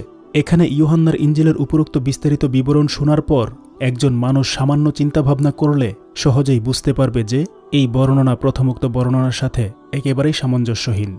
উভয় বর্ণনার মাঝে মিলকরণের কোনো পন্থাই নাই, বরং উভয় বর্ণনা একই ব্যক্তির মুখনিসৃত। এমন আন্দাজ অনুমান করাও কষ্ট কল্পনা হয়ে পড়ে। কেননা প্রথম বর্ণনায় নিরুপায় নিরাশ্রয় হতাশ এবং আল্লাহর দরবারে একজন অভিযোগকারীর প্রতিকৃতি পাঠকের দৃষ্টির সম্মুখে উপস্থাপন করে, যিনি আল্লাহর গুণ বৈশিষ্ট্যে গুণান্বিত ও বৈশিষ্ট্যমণ্ডিত, আল্লাহর নৈকট্যপ্রাপ্ত, সংগঠিত ঘটনায় সন্তুষ্ট পরিতুষ্ট, শুধু পরিতুষ্টই নয় বরং এমন একটা ঘটনা সংগঠিত হওয়ার জন্য আকাঙ্ক্ষী এবং একে নিজের দায়িত্বের একটা গুরুত্বপূর্ণ অংশ বলে বিশ্বাস করেন। সুতরাং এবার শ্রোতাদের ভাবতে হবে যে উভয় বর্ণনার মাঝে যে দুরস্ত ব্যবধান পরিলক্ষিত হয় তাতে এসব বর্ণনা সত্য বলে মেনে নেওয়ার কোনো পন্থা পদ্ধতি রয়েছে কিনা। সুতরাং বাধ্য হয়েই বলতে হয় এর সুলনাই ইহুদি মিথ্যাচার ছাড়া আর কিছুই নয়। যাই হোক, প্রকৃত ব্যাপার যেহেতু সম্পূর্ণ ভিন্ন, সেহেতু দীর্ঘদিন পর খ্রিস্টানরা কাফফারার ভিত্তিহীন মনগড়া আকিদা গড়ে নেয়। তাই তাদেরকে বাধ্য হয়েই ইহুদিদের মনগড়া ভিত্তিহীন কাহিনী মেনে নিতে হয়েছে। পবিত্র কুরআন হযরত মারিয়াম ও ঈসা আলাইহিসসালাম সম্পর্কিত অন্যান্য দিকের মতো এই দিকটি হতেও মূর্খতার অন্ধকার পর্দা হটিয়ে প্রকৃত ব্যাপার দিবালোকের মতো স্পষ্ট করে দেয়া জরুরি ভেবেছে। তাই পবিত্র কুরআন নিজের দায়িত্ব পালন করেছে। দিন ও মাযহাবের ইতিহাসে একে কুরআনের সংস্কার সংশোধনের দাওয়াত বলে অভিহিত করেছে। কুরআন মাজিদে ঘোষণা হচ্ছে, যেকালে বনি ইসরায়েল তথা ইহুদিরা আল্লাহর সত্য রাসূল হযরত ঈসা ইবনে মারিয়াম আলাইহিসসালামের বিরুদ্ধে গোপন ষড়যন্ত্রে লিপ্ত এবং এই জন্য নিজেরা গর্ববোধ করছিল, তখন আল্লাহর তাকদির বিধানে এই সিদ্ধান্ত গৃহীত হয়েছে যে কোনো শক্তি আল্লাহর রাসূল হযরত ঈসা আলাইহিসসালামের উপর প্রভাব প্রাধান্য বিস্তার করে তাকে করায়ত্ত করতে পারবে না। মহান আল্লাহর মোক্ষম ব্যবস্থা তাকে শত্রুর মাকড়সার জাল সাদৃশ কূটকৌশল থেকে রক্ষা করবে। ফলত যখন বনি ইসরাইল আল্লাহর নবী হযরত ঈসা আলাইহিসসালামের উপর হামলা করেছে, তখনই মহান আল্লাহ তাআলা পূর্ণ নিরাপত্তা সহকারে তাকে ঊর্ধ্ব জগতে উঠিয়ে নিয়েছেন। তারা কোনো প্রকারই আল্লাহর রাসূলের উপর নিজেদের হীন প্রচেষ্টা কার্যকর করতে পারে নাই। তারা ঈসা আলাইহিসসালামকে শুলে চড়ানোর উদ্দেশ্য সাধনে ব্যর্থ হয়। আর মহান আল্লাহ রাব্বুল আলামিন ঈসা ইবনে মারিয়াম আলাইহিসসালামের সংরক্ষণ সম্পর্কে যে ওয়াদা করেছিলেন তা পূর্ণ করে দেখান। হযরত ঈসা আলাইহিসসালাম যখন অনুভব করলেন বনি ইসরায়েলের কুফরি এবং আল্লাহর অস্বীকৃতির তৎপরতা এতদূর বৃদ্ধিপ্রাপ্ত হয়েছে যে তারা এখন আমাকে অপমান অপদস্থ করবে, বরং তারা আমাকে হত্যার ষড়যন্ত্রে লিপ্ত হয়েছে, তখন তিনি নিজের হাওয়ারিদেরকে বিশেষভাবে এক ঘরে একত্র করে তাদের সম্মুখে সমগ্র পরিস্থিতি বিবৃত করে বললেন, কঠিন পরীক্ষার সময় শিরোপরি ঝুলছে, সত্য মিটিয়ে দেবার ষড়যন্ত্র সর্বোচ্চ শক্তিমত্তা নিয়ে বিস্তারিত হচ্ছে। আমি আর বেশি দিন তোমাদের মাঝে থাকছি না। তাই আমার পর সত্য দিনের প্রচার প্রসার প্রতিষ্ঠা এবং সাহায্য সহযোগিতা সর্বতোভাবে তোমাদের উপরই ন্যস্ত হবে। সুতরাং তোমরা আমাকে কথা দাও, তোমাদের কে কে সত্যিকার অর্থ আল্লাহর দিনের সাহায্যকারী হবে। এই আহ্বানে হাওয়ারিরা সমস্বরে বলে উঠলেন, আমরাই হব আল্লাহর দিনের সত্যিকার সাহায্য সহায়তাকারী।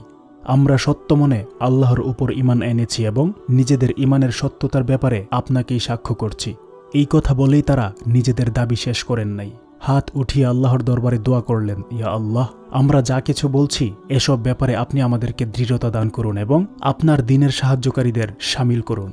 হাওয়ারিদের সঙ্গে উল্লিখিত রূপ কথাবার্তা আলাপ আলোচনা এবং এদের প্রদত্ত প্রতিশ্রুতিতে হযরত ঈসা আলাইহিসসালাম এদিক থেকে মোটামুটি আশ্বস্ত হন যে তার অবর্তমানেও সত্য দিনের প্রচার প্রসার এবং প্রতিষ্ঠার প্রচেষ্টা একেবারে থেমে থাকবে না। এরপর থেকে তিনি দিনের প্রচার কাজ চালিয়ে যাওয়ার সাথে সাথে বিদ্বেষপরায়ণ বিরোধীদের কর্মতৎপরতার প্রতিও অপেক্ষার দৃষ্টি রেখে চলছিলেন।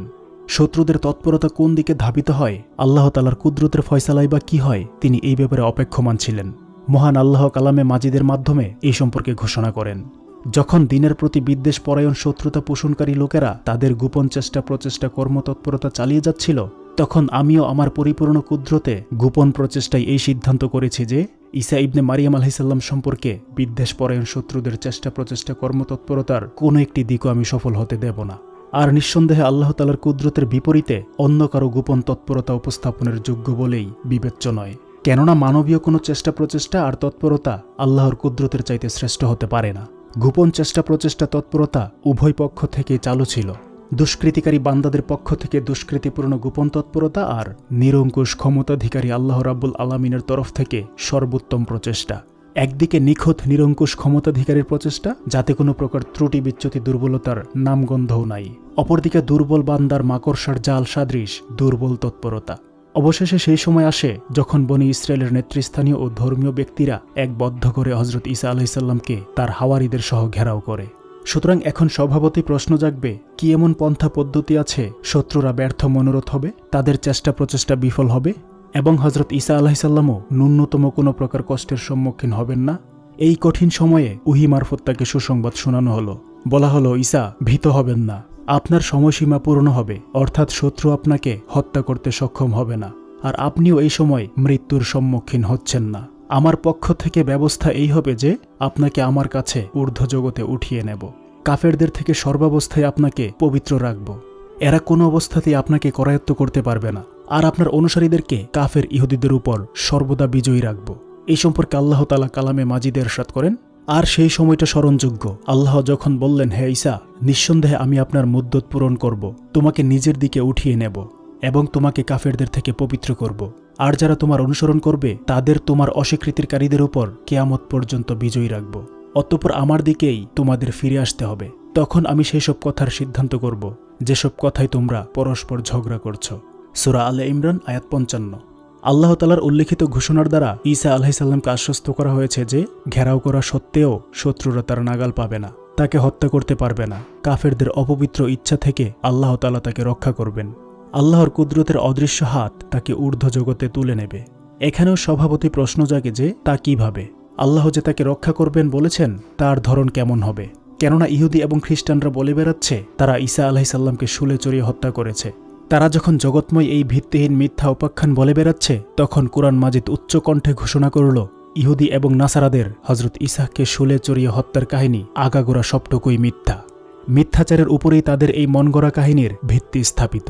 বরং আসল ব্যাপার তাদের বলার সম্পূর্ণ বিপরীত, আর তা হচ্ছে হজরত ঈসা আলাইহিসসালামকে জীবন্ত যখন ঊর্ধ্ব জগতে তুলে নেওয়া হয়, তারপর শত্রুরা ঘেরাওকৃত ঘরে ঢুকলে তাদের দৃষ্টিতে পরিস্থিতি সম্পূর্ণ সন্দেহপূর্ণ এবং গোলমেলে করে দেওয়া হয়।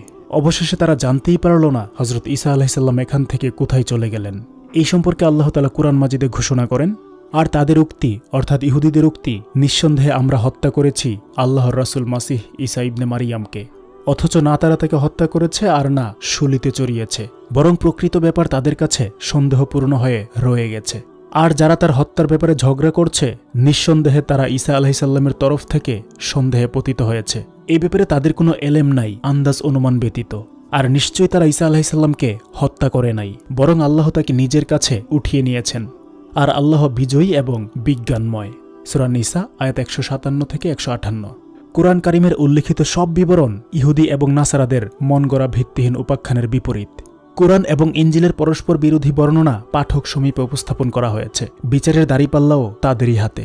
একজন সূক্ষ্মদর্শী চিন্তাশীল মানুষ যদি কুরআন এবং ইঞ্জিলের আলোচনার তুলনামূলক পর্যালোচনা করে, তবে তার বিবেক আপনা থেকেই চিৎকার করে বলে উঠবে, ইঞ্জিলের পরস্পর বিরোধী বিবরণ নয়, বরং কুরআনের বিবরণই হজরত ঈসা আলাইহিসসালামের রেসালাতের পদমর্যাদার অনুকূল। কুরআনের ঘোষণাই সত্য এবং সত্যের উপর ভিত্তিশীল। ইতিহাস সাক্ষী, ঈসা আলাইহিসসালামকে ঊর্ধ্ব জগতে উঠিয়ে নেবার পর থেকে সেন্ট পলের আবির্ভাবের পূর্ব পর্যন্ত খ্রিস্টানরা ইহুদিদের মনগড়া ভিত্তিহীন মিথ্যা উপাখ্যানের সাথে একেবারেই পরিচিত ছিল না। কিন্তু সেন্ট পল যখন কাফফারা ও তৃত্ববাদের আকিদার উপর নবতর খ্রিস্টবাদের ভিত্তিপ্রস্তর স্থাপন করে, তখন কাফফারার আকিদাকে শক্তিশালী করার জন্য ইহুদিদের মনগড়া ভিত্তিহীন উপাখ্যানকেও খ্রিস্ট ধর্মের অংশ বানিয়ে নেওয়া হয়েছে। কুরআন কারিমের সূরা আলে ইমরান, সূরা নিসা এবং সূরা মায়াদার একাধিক আয়াত দ্বারা এই কথা প্রমাণিত হয়েছে যে আল্লাহ তাআলার প্রজ্ঞাপূর্ণ সিদ্ধান্তক্রমে হজরত ঈসা আলাইহিসসালামকে জীবন্ত সশরীরে ঊর্ধ্ব জগতে উঠিয়ে নেওয়া হয়েছে। কুরআন শুধু এতটুকু বলেই ক্ষান্ত থাকে নাই, বরং জায়গা বিশেষে তিনি এখনও ঊর্ধ্ব জগতে জীবিত আছেন এ বিষয়ে অকাট্য প্রমাণাদির ভিত্তিতে আলোকপাত করেছে। সাথে সাথে তার প্রলম্বিত জীবন এবং তাকে ঊর্ধ্ব জগতে তুলে নেওয়ার পেছনে কী রহস্য নিহিত রয়েছে তৎপ্রতিও আলোকপাত করেছে। এমনকি তার জীবন প্রলম্বিত হওয়ার বিবরণে এতটুকু পর্যন্ত বলা হয়েছে যে তার ইন্তেকালের পূর্বে আহলে কিতাবের সবাই তার উপর ঈমান আনবে, এর পূর্বে তার ইন্তেকাল হবে না। যেমন আল্লাহ তাআলা ইরশাদ করেন, আর আহলে কিতাব ইহুদি নাসারা এর কেউ বাদ থাকবে না, অবশ্যই তাদের সবাই হজরত ঈসা আলাইহিসসালামের উপর ঈমান আনবে তার ইন্তেকালের পূর্বে, তিনি কিয়ামতের দিন আহলে কিতাবের উপর সাক্ষী হবেন। সূরা নিসা আয়াত 159। উল্লিখিত আয়াতের পূর্বেকার আয়াতেও আলোচিত হয়েছে যে হজরত ঈসা আলাইহিসসাল্লামকে শুলেও চড়ানো হয় নাই, হত্যাও করা হয় নাই, বরং আল্লাহ তাআলা নিজের অপার কুদরতে তাকে ঊর্ধ্ব জগতে উঠিয়ে নিয়েছেন। তাকে শুলিতে চড়ানো ও হত্যা ইহুদি এবং খ্রিস্টানদের ভিত্তিহীন আকীদা বিশ্বাস আর এহেন বিশ্বাস সম্পূর্ণ মিথ্যা অপবাদ এবং লানতযোগ্য। আলোচ্য আয়াতে এ বিষয়ের প্রতি মানবজাতির দৃষ্টি আকর্ষণ করা হয়েছে। যদিও আজকে হজরত ঈসা আলাইহিসসাল্লামকে শুলে চড়ানো এবং হত্যা করার লানতযোগ্য বিশ্বাসের উপর গর্ব করা হচ্ছে, তবে এমন একদিন আসবে যেই দিন আল্লাহর ইচ্ছায় হজরত ঈসা আলাইহিসসাল্লাম এই মরজগতে পুনরায় আগমন করবেন। ইহুদি এবং খ্রিস্টানরা তাকে প্রত্যক্ষ দর্শন করবে। তখন কোরআনের সিদ্ধান্ত মোতাবেক ইহুদি খ্রিস্টানদের তৎকালে বিদ্যমান প্রতিটি ব্যক্তি হজরত ঈসা আলাইহিসসাল্লামের উপর ঈমান আনা ব্যতীত কোনো গত্যন্তর থাকবে না। তিনি নিজের নির্ধারিত হায়াত পূরণ করার পর যখন স্বাভাবিক ইন্তেকাল করবেন, তখন কিয়ামতের অপরাপর নবী রাসূলের মতো নিজের উম্মত সম্পর্কে সাক্ষ্য প্রদান করবেন। উল্লেখ্য যে ইহুদি খ্রিস্টান উভয় দলই হজরত ঈসা আলাইহিসসাল্লামকে শুলে চড়িয়ে হত্যা করার ব্যাপারে ঐক্যমত পোষণ করে, কিন্তু এই প্রসঙ্গে উভয় দলের আকীদা বিশ্বাসের ভিত্তি সম্পূর্ণ পরস্পর বিরোধী বিষয়ের উপর স্থাপিত হয়েছে। ইহুদিরা হজরত ঈসা আলাইহিসসাল্লামকে মিথ্যাবাদী, ভণ্ড এবং দাজ্জাল মনে করে। তদুপরি তারা আত্মগর্বে গর্বিত এহেন মিথ্যাবাদী ভণ্ড দাজ্জালকে তারা শুলিতে চড়িয়ে হত্যা করতে সমর্থ হয়েছে। ইহুদিদের উল্লিখিত আকীদা বিশ্বাসের বিপরীতে খ্রিস্টানদের আকীদা বিশ্বাস হচ্ছে জগতের প্রথম মানবজাতির আদিপিতা হজরত আদম আলাইহিসসাল্লাম গুনাহগার, সুতরাং সমগ্র দুনিয়াই গুনাহগার। তাই আল্লাহ তাআলা স্বীয় রহমতের গুণ বৈশিষ্ট্য পুত্রের আকৃতিতে দুনিয়াতে পাঠিয়েছেন দুনিয়াকে গুনাহ থেকে মুক্তিদানের উদ্দেশ্যে, যাতে তিনি ইহুদিদের হাতে শুলিতে নিহত হবেন এবং সমগ্র অতীত ও ভবিষ্যতের গুনাহের কাফফারা হয়ে দুনিয়ার নাজাতের কারণ হবেন। কোরআনের বিভিন্ন আয়াতে, বিশেষত সূরা নিসায় হজরত ঈসা আলাইহিসসাল্লামকে শুলিতে চড়ানো, হত্যা করা ইত্যাদি আকীদা বিশ্বাস লানতযোগ্য অপরাধ বলা হয়েছে। আল্লাহর বান্দা মারিয়াম আলাইহিসসাল্লামের উদর হতে প্রসূত একজন মানুষকে আল্লাহর পুত্র বানিয়ে কাফফারার অনুমান সর্বস্ব আকীদা বিশ্বাস পোষণ করে ঈসা আলাইহিসসাল্লামকে শুলিতে মৃত্যুদণ্ডপ্রাপ্ত বলে বিশ্বাস করাও সম্পূর্ণ গুমরাহী। এ ব্যাপারে সঠিক সিদ্ধান্ত তাই যা পবিত্র কুরআন জগৎবাসীর সামনে উপস্থাপন করেছে। কুরআন মাজিদ স্বীয় চিরন্তন সংক্ষিপ্ত বর্ণনার অলৌকিক পন্থা অবলম্বনপূর্বক হজরত ঈসা আলাইহিসসাল্লামকে আসমানে তুলে নেওয়া, অদ্যাবধি তার জীবিত থাকা এবং কিয়ামতের পূর্বে কিয়ামতের নিদর্শন স্বরূপ আসমান হতে ধূলির ধরায় অবতরণ সম্পর্কে সংক্ষিপ্ত আকারে হলেও সুস্পষ্ট আলোচনা উপস্থাপন করেছে। অপরদিকে সহিহ হাদিস শরীফে এবং কোরআনের আয়াতে আলোচিত সংক্ষিপ্ত বিষয়সমূহই বিস্তারিত আলোচনা করে প্রকৃত বিষয়ের উপর আলোকপাত করা হয়েছে। সুতরাং ইমাম বুখারী ও ইমাম মুসলিম রহমাতুল্লাহি আলাইহি সহিহ বুখারী ও সহিহ মুসলিম শরীফে হযরত আবু হুরায়রা রাদিয়াল্লাহু আনহু হতে বিভিন্ন বর্ণনা উদ্ধৃত করেছেন। রাসূলুল্লাহ সাল্লাল্লাহু আলাইহি ওয়াসাল্লাম ইরশাদ করেন, সেই সত্তার কসম যার করায়ত্তে আমার জীবন, অতি অবশ্যই সেই সময় আসবে যখন হযরত ঈসা ইবনে মারিয়াম আলাইহিস সালাম ন্যায় বিচারক শাসক হয়ে তোমাদের মাঝে অবতরণ করবেন। তিনি ক্রোশ ভঙ্গ করবেন, শুকর নিধন করবেন, অর্থাৎ বর্তমানে দুনিয়াতে প্রচলিত খ্রিস্টবাদ মিটিয়ে দেবেন, জিজিয়া উঠিয়ে দেবেন এবং ধন সম্পদের এত প্রাচুর্য হবে যে তা গ্রহণ করার মতো কোনো লোক পাওয়া যাবে না। এ সময় আল্লাহর সম্মুখে একটি সাজদা সমগ্র দুনিয়া এবং দুনিয়ার মধ্যস্থিত সবকিছু থেকে মূল্যবান হবে, অর্থাৎ ধন সম্পদের প্রাচুর্য হেতু সদকা খয়রাতের মোকাবেলায় নফল ইবাদতের গুরুত্ব বেড়ে যাবে।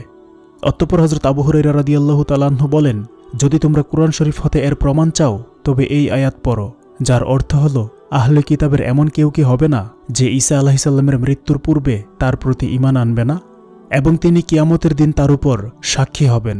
বুখারী এবং মুসলিমে হযরত আবু কাতাদা আনসারী রাদিয়াল্লাহু তাআলা আনহু এর গোলাম হযরত নাফে রাদিয়াল্লাহু তাআলা আনহু সূত্রে আবু হুরায়রা রাদিয়াল্লাহু আনহু হতে এই রিওয়ায়াত উদ্ধৃত হয়েছে। রাসূলুল্লাহ সাল্লাল্লাহু আলাইহি ওয়াসাল্লাম ইরশাদ করেন, সেই সময় তোমাদের অবস্থা কেমন হবে যখন ইবনে মারিয়াম তোমাদের মাঝে অবতরণ করবেন এবং এমত অবস্থায় অবতরণ করবেন যে তোমাদের মধ্যকার এক ব্যক্তি ইমামত করছে। এই ধরনের আরও বহু হাদিস রয়েছে যেগুলো হযরত ঈসা আলাইহিস সালামের হায়াত এবং পুনরায় দুনিয়ায় অবতরণ সম্পর্কে হাদিস ও তাফসির গ্রন্থাদিতে উদ্ধৃত হয়েছে। সেসব হাদিস বর্ণনা সূত্রের বিচারে সহিহ এবং হাসানের চাইতে কম মর্যাদা সম্পন্ন নয়। হযরত ঈসা আলাইহিস সালামের অবতরণ সম্পর্কে সহিহ হাদিসসমূহ হতে যে বিস্তৃত বিবরণ প্রকাশ পাওয়া যায় তা ধারাবাহিকতার সাথে উপস্থাপন করলে আলোচনা এই রূপ দাঁড়ায়। কিয়ামতের দিনক্ষণ যদিও নির্ধারিত, কিন্তু একমাত্র আল্লাহ তাআলা ব্যতীত কেউই এই দিনটি সম্পর্কে অবহিত নয়। আর কিয়ামত আকস্মিকভাবে সংঘটিত হবে। আল্লাহ তাআলা ইরশাদ করেন, আর কিয়ামতের এলেম একমাত্র আল্লাহ তাআলারই রয়েছে, এমনকি হঠাৎ তাদের উপর কিয়ামতের সময় এসে যাবে। এরূপ আরও অনেক আয়াত রয়েছে যেগুলো থেকে জানা যায় কিয়ামত আকস্মিকভাবে সংঘটিত হবে। কিয়ামতের দিনক্ষণ সম্পর্কে হাদিসে জিব্রাইলে বলা হয়েছে, রাসূলুল্লাহ সাল্লাল্লাহু আলাইহি ওয়াসাল্লাম জিব্রাইল আলাইহিস সালামকে বললেন, কিয়ামত সম্পর্কে আমার এলেমও আপনার চাইতে বেশি নয়, এর বিস্তারিত কোনো এলেম আমার নাই। মোটামুটি সংক্ষিপ্ত এলেম যেমন আপনার আছে তেমনি আমারও আছে। আরেক হাদিসে আছে, বর্ণনাকারী বলেন, আমি শুনেছি রাসূলুল্লাহ সাল্লাল্লাহু আলাইহি ওয়াসাল্লাম তার ইন্তেকালের 1 মাস পূর্বে ইরশাদ করেছেন, কেউ তাকে কিয়ামতের দিনক্ষণ সম্পর্কে জিজ্ঞেস করলে তিনি বলেন, কিয়ামতের দিনক্ষণের এলেম একমাত্র আল্লাহরই রয়েছে, অন্য কারো এই এলেম নাই। অবশ্য কুরআন মাজিদ এবং সহিহ হাদিস সমূহে এমন কিছু নিদর্শনের কথা বলা হয়েছে যা কিয়ামতের পূর্বে প্রকাশ পাবে। এতে শুধু কিয়ামত নিকটবর্তী এতটুকুই বোঝা যায়, দিনক্ষণ সম্বন্ধে জানা যায় না। সহিহ হাদিসে কিয়ামতের যেসব নিদর্শনের কথা বলা হয়েছে সেসবের মাঝে একটি বড় নিদর্শন হচ্ছে হযরত ঈসা আলাইহিস সালামের ঊর্ধ্বজগৎ হতে ধূলির ধরায় অবতরণ। ঘটনার বিস্তারিত বিবরণ এইরূপ, মুসলমান এবং খ্রিস্টানদের মাঝে ভীষণ যুদ্ধ ছড়িয়ে পড়বে। এ সময় মুসলমানদের নেতৃত্ব কর্তৃত্ব রাসূল সাল্লাল্লাহু আলাইহি ওয়াসাল্লামের বংশধরের একজনের হাতে থাকবে। তার উপাধি হবে মাহদী। এই যুদ্ধ চলা অবস্থায় পথভ্রষ্টকারী দাজ্জালের আবির্ভাব ঘটবে। সে হবে ইহুদি বংশসম্ভূত এবং এক চক্ষু বিশিষ্ট। আল্লাহর কুদরতে তার মুখমণ্ডলে কাফের শব্দ লেখা থাকবে, যা ঈমানদারগণ ঈমানী দূরদর্শিতা দ্বারা পড়তে সক্ষম হবেন এবং তার ধোঁকা প্রবঞ্চনা থেকে নিজেরা আলাদা থাকবেন। দাজ্জাল আবির্ভূত হবার পর প্রথমে নিজেকে খোদা বলে দাবি করবে, ভেলকিবাজদের মতো ভেলকিবাজি দেখিয়ে মানুষকে নিজের দিকে আকৃষ্ট করবে। তবে কিছুদিন অতিবাহিত হলে খোদাই দাবিতে সফলতা আসছে না দেখে নিজেকে মাসিহে হেদায়াত অর্থাৎ হেদায়াতের মাসিহ বলে দাবি করবে। দাজ্জাল যখন নিজেকে মাসিহে হেদায়াত বলে দাবি করবে তখন জাতিগতভাবে সব ইহুদি দাজ্জালের অনুসারী হয়ে যাবে। ইহুদিরা জাতিগতভাবে দাজ্জালের মাসিহে হেদায়াতের দাবিতে প্রবঞ্চিত হবার কারণ তারা মাসিহে হেদায়াত ঈসা ইবনে মারিয়ামকে শুলিতে চড়িয়ে প্রাণদণ্ড কার্যকর করার দাবি করেছে। তারপর থেকেই তারা মাসিহে হেদায়াতের অপেক্ষায় অপেক্ষমান আছে। ইহুদিরা তো মাসিহে হেদায়াতের অপেক্ষায় অপেক্ষমান। ইতিমধ্যে একদিন দামেস্কের জামে মসজিদে অন্ধকারে মুসলমানরা নামাজের জন্য একত্র হবে। নামাজের একামত হচ্ছে এবং প্রতিশ্রুত মাহাদি ইমামত করার জন্য যায় নামাজে পৌঁছেছেন। হঠাৎ এক আওয়াজ উপস্থিত সকলকে সচকিত করে তুলবে। তখন মুসলমানরা চোখ খুলে সাদা মেঘ সমাচ্ছন্ন দেখতে পাবে। অল্প কিছুক্ষণের মধ্যে দেখা যাবে হযরত ঈসা আলাইহিস সালাম সুন্দর হলুদ বর্ণের দুখানা চাদর গায়ে জড়িয়ে দুজন ফেরেশতার কাঁধে ভর করে ঊর্ধ্ব জগৎ থেকে ধূলির ধরার প্রতি অবতরণ করছেন। ফেরেশতা দ্বয়তাকে মসজিদের মিনারের উপর নামিয়ে দিয়ে চলে যাবেন। তখন পুনরায় ধূলির ধরার সাথে হযরত ঈসা আলাইহিস সালামের সম্পর্ক পুনরায় প্রতিষ্ঠিত হবে। তিনি সাধারণ প্রাকৃতিক রীতিমাফিক মসজিদের মিম্বর হতে অবতরণের জন্য সিঁড়ি চাইবেন। তার আদেশ অনতিবিলম্বে পালিত হবে এবং তিনি সিঁড়ি দ্বারা মিম্বর হতে অবতরণ করে মুসলমানদের সাথে নামাজের কাতারে এসে দাঁড়াবেন। মুসলমানদের ইমাম মাহদী তখন হযরত ঈসা আলাইহিস সালামের সম্মানার্থ পেছনে সরে ইমামতের অনুরোধ জানাবেন। তিনি হযরত ইমাম মাহদী আলাইহিস সালামকে বলবেন, এই একামত আপনার ইমামতের জন্য বলা হয়েছে, সুতরাং এই ওয়াক্ত নামাজের ইমামত আপনিই করুন। নামাজ হতে অবসর হওয়ার পর মুসলমানদের নেতৃত্ব হযরত মাসিহ আলাইহিস সালামের হাতে এসে যাবে এবং তিনি অস্ত্রশস্ত্র সহকারে দাজ্জালকে হত্যা করতে বের হবেন। তিনি তাকে শহরতলিতে বাবুল লুব্ধে সামনাসামনি দেখতে পাবেন। তাকে দেখেই দাজ্জাল বুঝে ফেলবে তার সময় ঘনিয়ে এসেছে, তাই ভয়ে সে লবণের মতো গলে যেতে থাকবে। এই অবস্থায় হযরত ঈসা আলাইহিস সালাম সামনে অগ্রসর হয়ে তাকে হত্যা করবেন। অতঃপর দাজ্জালের সহচর্যপ্রাপ্ত যেসব ইহুদি নিহত হওয়া থেকে বেঁচে যাবে তারা এবং সব খ্রিস্টান মিলে ইসলাম কবুল করবে এবং মাসিহে হেদায়াত ঈসা আলাইহিস সালামের অনুসরণের উদ্দেশ্যে মুসলমানদের কাঁধে কাঁধ মিলিয়ে দণ্ডায়মান পরিদৃষ্ট হবে। ইহুদি ও খ্রিস্টানদের ইসলাম গ্রহণ এবং ঈসা আলাইহিস সালামের আনুগত্য অনুসরণের উদ্দেশ্যে কাঁধে কাঁধ মিলিয়ে দণ্ডায়মান থাকা অন্যান্য সম্মিলিত দলের উপরেও প্রভাব ফেলবে। তারাও দলে দলে ইসলাম গ্রহণ করতে থাকবে। ফলত সেই যুগে ইসলাম ছাড়া অন্য কোনো ধর্মমত আর অবশিষ্ট থাকবে না। এক কথায় সমগ্র জগতে মানুষের একটাই মাত্র ধর্ম হবে, আর তা হল ইসলাম। উল্লেখিত সব ঘটনা সংঘটিত হবার কিছুদিন পর ইয়াজুজ মাজুজের আবির্ভাব হবে এবং আল্লাহ তাআলার পথ নির্দেশ মোতাবেক হযরত ঈসা আলাইহিস সালাম মুসলমানদেরকে সুসংরক্ষিত রাখবেন। হযরত ঈসা আলাইহিস সালামের শাসনকাল থাকবে 40 বছর। মাঝখানে তিনি বিয়ে করবেন এবং দাম্পত্য জীবনযাপন করবেন। তার রাজত্বকালে ন্যায় বিচার, ইনসাফ এবং কল্যাণ বরকতের এমন অবস্থা হবে যে বাঘ বকরি এক ঘাটে পানি পান করবে। অপকর্ম দুষ্কর্মের হোতারা সব পরাভূত হয়ে থাকবে। 40 বছর শাসনকার্য পরিচালনার পর হযরত ঈসা আলাইহিস সালাম ইন্তেকাল করবেন এবং রাসূল সাল্লাল্লাহু আলাইহি ওয়াসাল্লামের পাশে সমাহিত হবেন। হযরত আবু হুরায়রা রাদিয়াল্লাহু আনহু সূত্রে বর্ণিত এক দীর্ঘ হাদিস রয়েছে। সেখানে বলা হয়েছে অতঃপর তিনি পৃথিবীতে অবতরণ করে 40 বছর অবস্থান করবেন, এরপর ইন্তেকাল করবেন। মুসলমানগণ তার জানাজা পড়বেন এবং দাফন করবেন। ইমাম তিরমিজি রহিমাহুল্লাহ হযরত আব্দুল্লাহ ইবনে সালাম রাদিয়াল্লাহু আনহু হতে বর্ণনা করেন, তিনি বলেছেন, তৌরাতে মুহাম্মদ সাল্লাল্লাহু আলাইহি ওয়াসাল্লামের গুণ বৈশিষ্ট্য উল্লেখিত রয়েছে। এতে এও রয়েছে যে হযরত ঈসা ইবনে মারিয়াম আলাইহিস সালামের পাশে সমাহিত হবেন। কুরআন মাজিদে সূরা মায়েদায় হযরত ঈসা আলাইহিস সালামের বিভিন্ন অবস্থার আলোচনা স্থান পেয়েছে এবং তার আলোচনার উপরেই এই সূরা শেষ হয়েছে। এখানে মহান আল্লাহ তাআলা কিয়ামতের একটি চিত্র অঙ্কন করেছেন। বলা হয়েছে, যখন আম্বিয়া কারামকে তাদের উম্মত সম্পর্কে প্রশ্ন করা হবে, তখন তারা নিতান্ত বিনয় ও শিষ্টাচার প্রদর্শনপূর্বক নিজেদের অজ্ঞতা প্রকাশ করবেন এবং নিবেদন করবেন, ইয়া আল্লাহ, আজকের দিন তো আপনি এই জন্য নির্ধারিত করেছেন যে আজকে প্রতিটি বিষয়ে বাস্তবসম্মত সিদ্ধান্ত ঘোষণা করবেন। আমরা যেহেতু শুধু বাহ্যিক দিক সম্পর্কে মন্তব্য করতে পারি, অন্তর্জগৎ তথা প্রকৃত অবস্থা দেখার মতো আপনি ব্যতীত আর কোনো স্রষ্টা নাই। তাই আজকে আমরা আর কি সাক্ষ্য দেব? আমাদের কিছুই জানা নাই। আপনি অতীন্দ্রিয় বিষয় সম্পর্কে জ্ঞাত, আপনিই সব জানেন। আম্বিয়ায়ে কেরামের উল্লেখিত রূপ বিনয় ও শিষ্টাচারপূর্ণ জবাব সম্পর্কে কোরআন মাজিদে ইরশাদ করা হয়েছে। সেই দিন স্মরণযোগ্য, যেই দিন আল্লাহ তাআলা রাসূলদেরকে একত্র করে বলবেন, স্ব উম্মতের তরফ থেকে কি জবাব দেওয়া হয়েছে। রাসূলগণ বলবেন, আমাদের কিছুই জানা নাই, আপনিই অতীন্দ্রিয় বিষয়সমূহের জ্ঞানী। এরপরই কুরআন কারিমে হযরত ঈসা আলাইহিস সালামের দীর্ঘ জবাব উল্লেখিত হয়েছে। তার বাচনভঙ্গি আম্বিয়া কেরামের উত্তরের সঙ্গে সামঞ্জস্যপূর্ণ একজন উচ্চ মর্যাদাশীল রাসূলের মর্যাদার অনুরূপ। তিনি প্রথমে আল্লাহ রাব্বুল আলামিনের দরবারে নিজের উজর উত্থাপন করবেন। উজরে বলবেন, এটা কিভাবে সম্ভব যে আমি এমন অসমীচীন কথা বলবো যা সত্যের সম্পূর্ণ বিপরীত। এভাবে তিনি তার দীর্ঘ বক্তব্য উপস্থাপন করবেন। আলোচনার কলেরব বৃদ্ধির আশঙ্কায় আমরা তার উপস্থাপিত জবাব পরিহার করছি। উল্লেখিত আলোচনার সার কথা হচ্ছে, এসব বিষয় কিয়ামতের দিনে আলোচিত হবে। যে সময় তাকে ঊর্ধ্ব জগতে তুলে নেওয়া হয়েছে, এসব সেই দিনকার আলোচনা নয়, যেমনটা খ্রিস্টানরা ভেবে থাকে এবং প্রচারও করে। আল্লাহ তাআলা হযরত ঈসা আলাইহিস সালামকে ইনজিল কিতাব দান করেছেন, আর এই আসমানি কিতাবখানা মূলত পূর্ববর্তী আসমানি কিতাব তৌরাতের পরিশিষ্ট। যদিও হযরত ঈসা আলাইহিস সালামের শিক্ষার ভিত্তি তৌরাতের উপর স্থাপিত হয়েছিল, তথাপি ইহুদিদের গুমরাহি, ধর্মবিরতা, অবাধ্যাচরণ ইত্যাদি কারণে যেসব সংস্কার সংশোধনের প্রয়োজন ছিল, আল্লাহ হযরত ঈসা আলাইহিস সালামের মারফত ইনজিল রূপে সেই সবই তাদের সম্মুখে উপস্থাপন করেছেন। যদিও ঈসা আলাইহিস সালামকে রিসালাত প্রদানের পূর্বে ইহুদিদের আকীদা, বিশ্বাস এবং আমলে জীবনের ভ্রষ্টতা, গুমরাহি অগণিত সংখ্যক ছিল এবং হযরত ঈসা আলাইহিস সালাম রাসূল রূপে প্রেরিত হবার পর এসব কিছুরই সংস্কার সংশোধনের উদ্যোগ নিয়েছিলেন। তথাপি কয়েকটি মৌলিক ও গুরুত্বপূর্ণ বিষয় সংশোধনের জন্য ঈসা আলাইহিস সালাম অধিক কর্মতৎপর ছিলেন। যেমন নাম্বার 1, ইহুদিদের একদলের বিশ্বাস ছিল মানুষ পাপ পুণ্যের শাস্তি এই জগতেই পেয়ে যায়। কিয়ামত, আখেরাত, ভালো কাজের পুরস্কার, মন্দ কাজের শাস্তি, হাসর নসর ইত্যাদি সবই ভ্রান্ত মাত্র। ইহুদিদের এই দলকে বলা হতো সদুকি। নাম্বার 2, দ্বিতীয় দল যদিও উপরোক্ত সব বিষয় সত্য বলে বিশ্বাস করত, সাথে সাথে তারা এইরূপ বিশ্বাস পোষণ করত যে আল্লাহ পর্যন্ত পৌঁছার জন্য দুনিয়ার আরাম আয়েশ, স্বাদ, আহ্লাদ পরিত্যাগ করা এবং দুনিয়াবাসীর থেকে দূরে অবস্থান করে দুনিয়া বিমুখ জীবনযাপন অত্যন্ত জরুরি।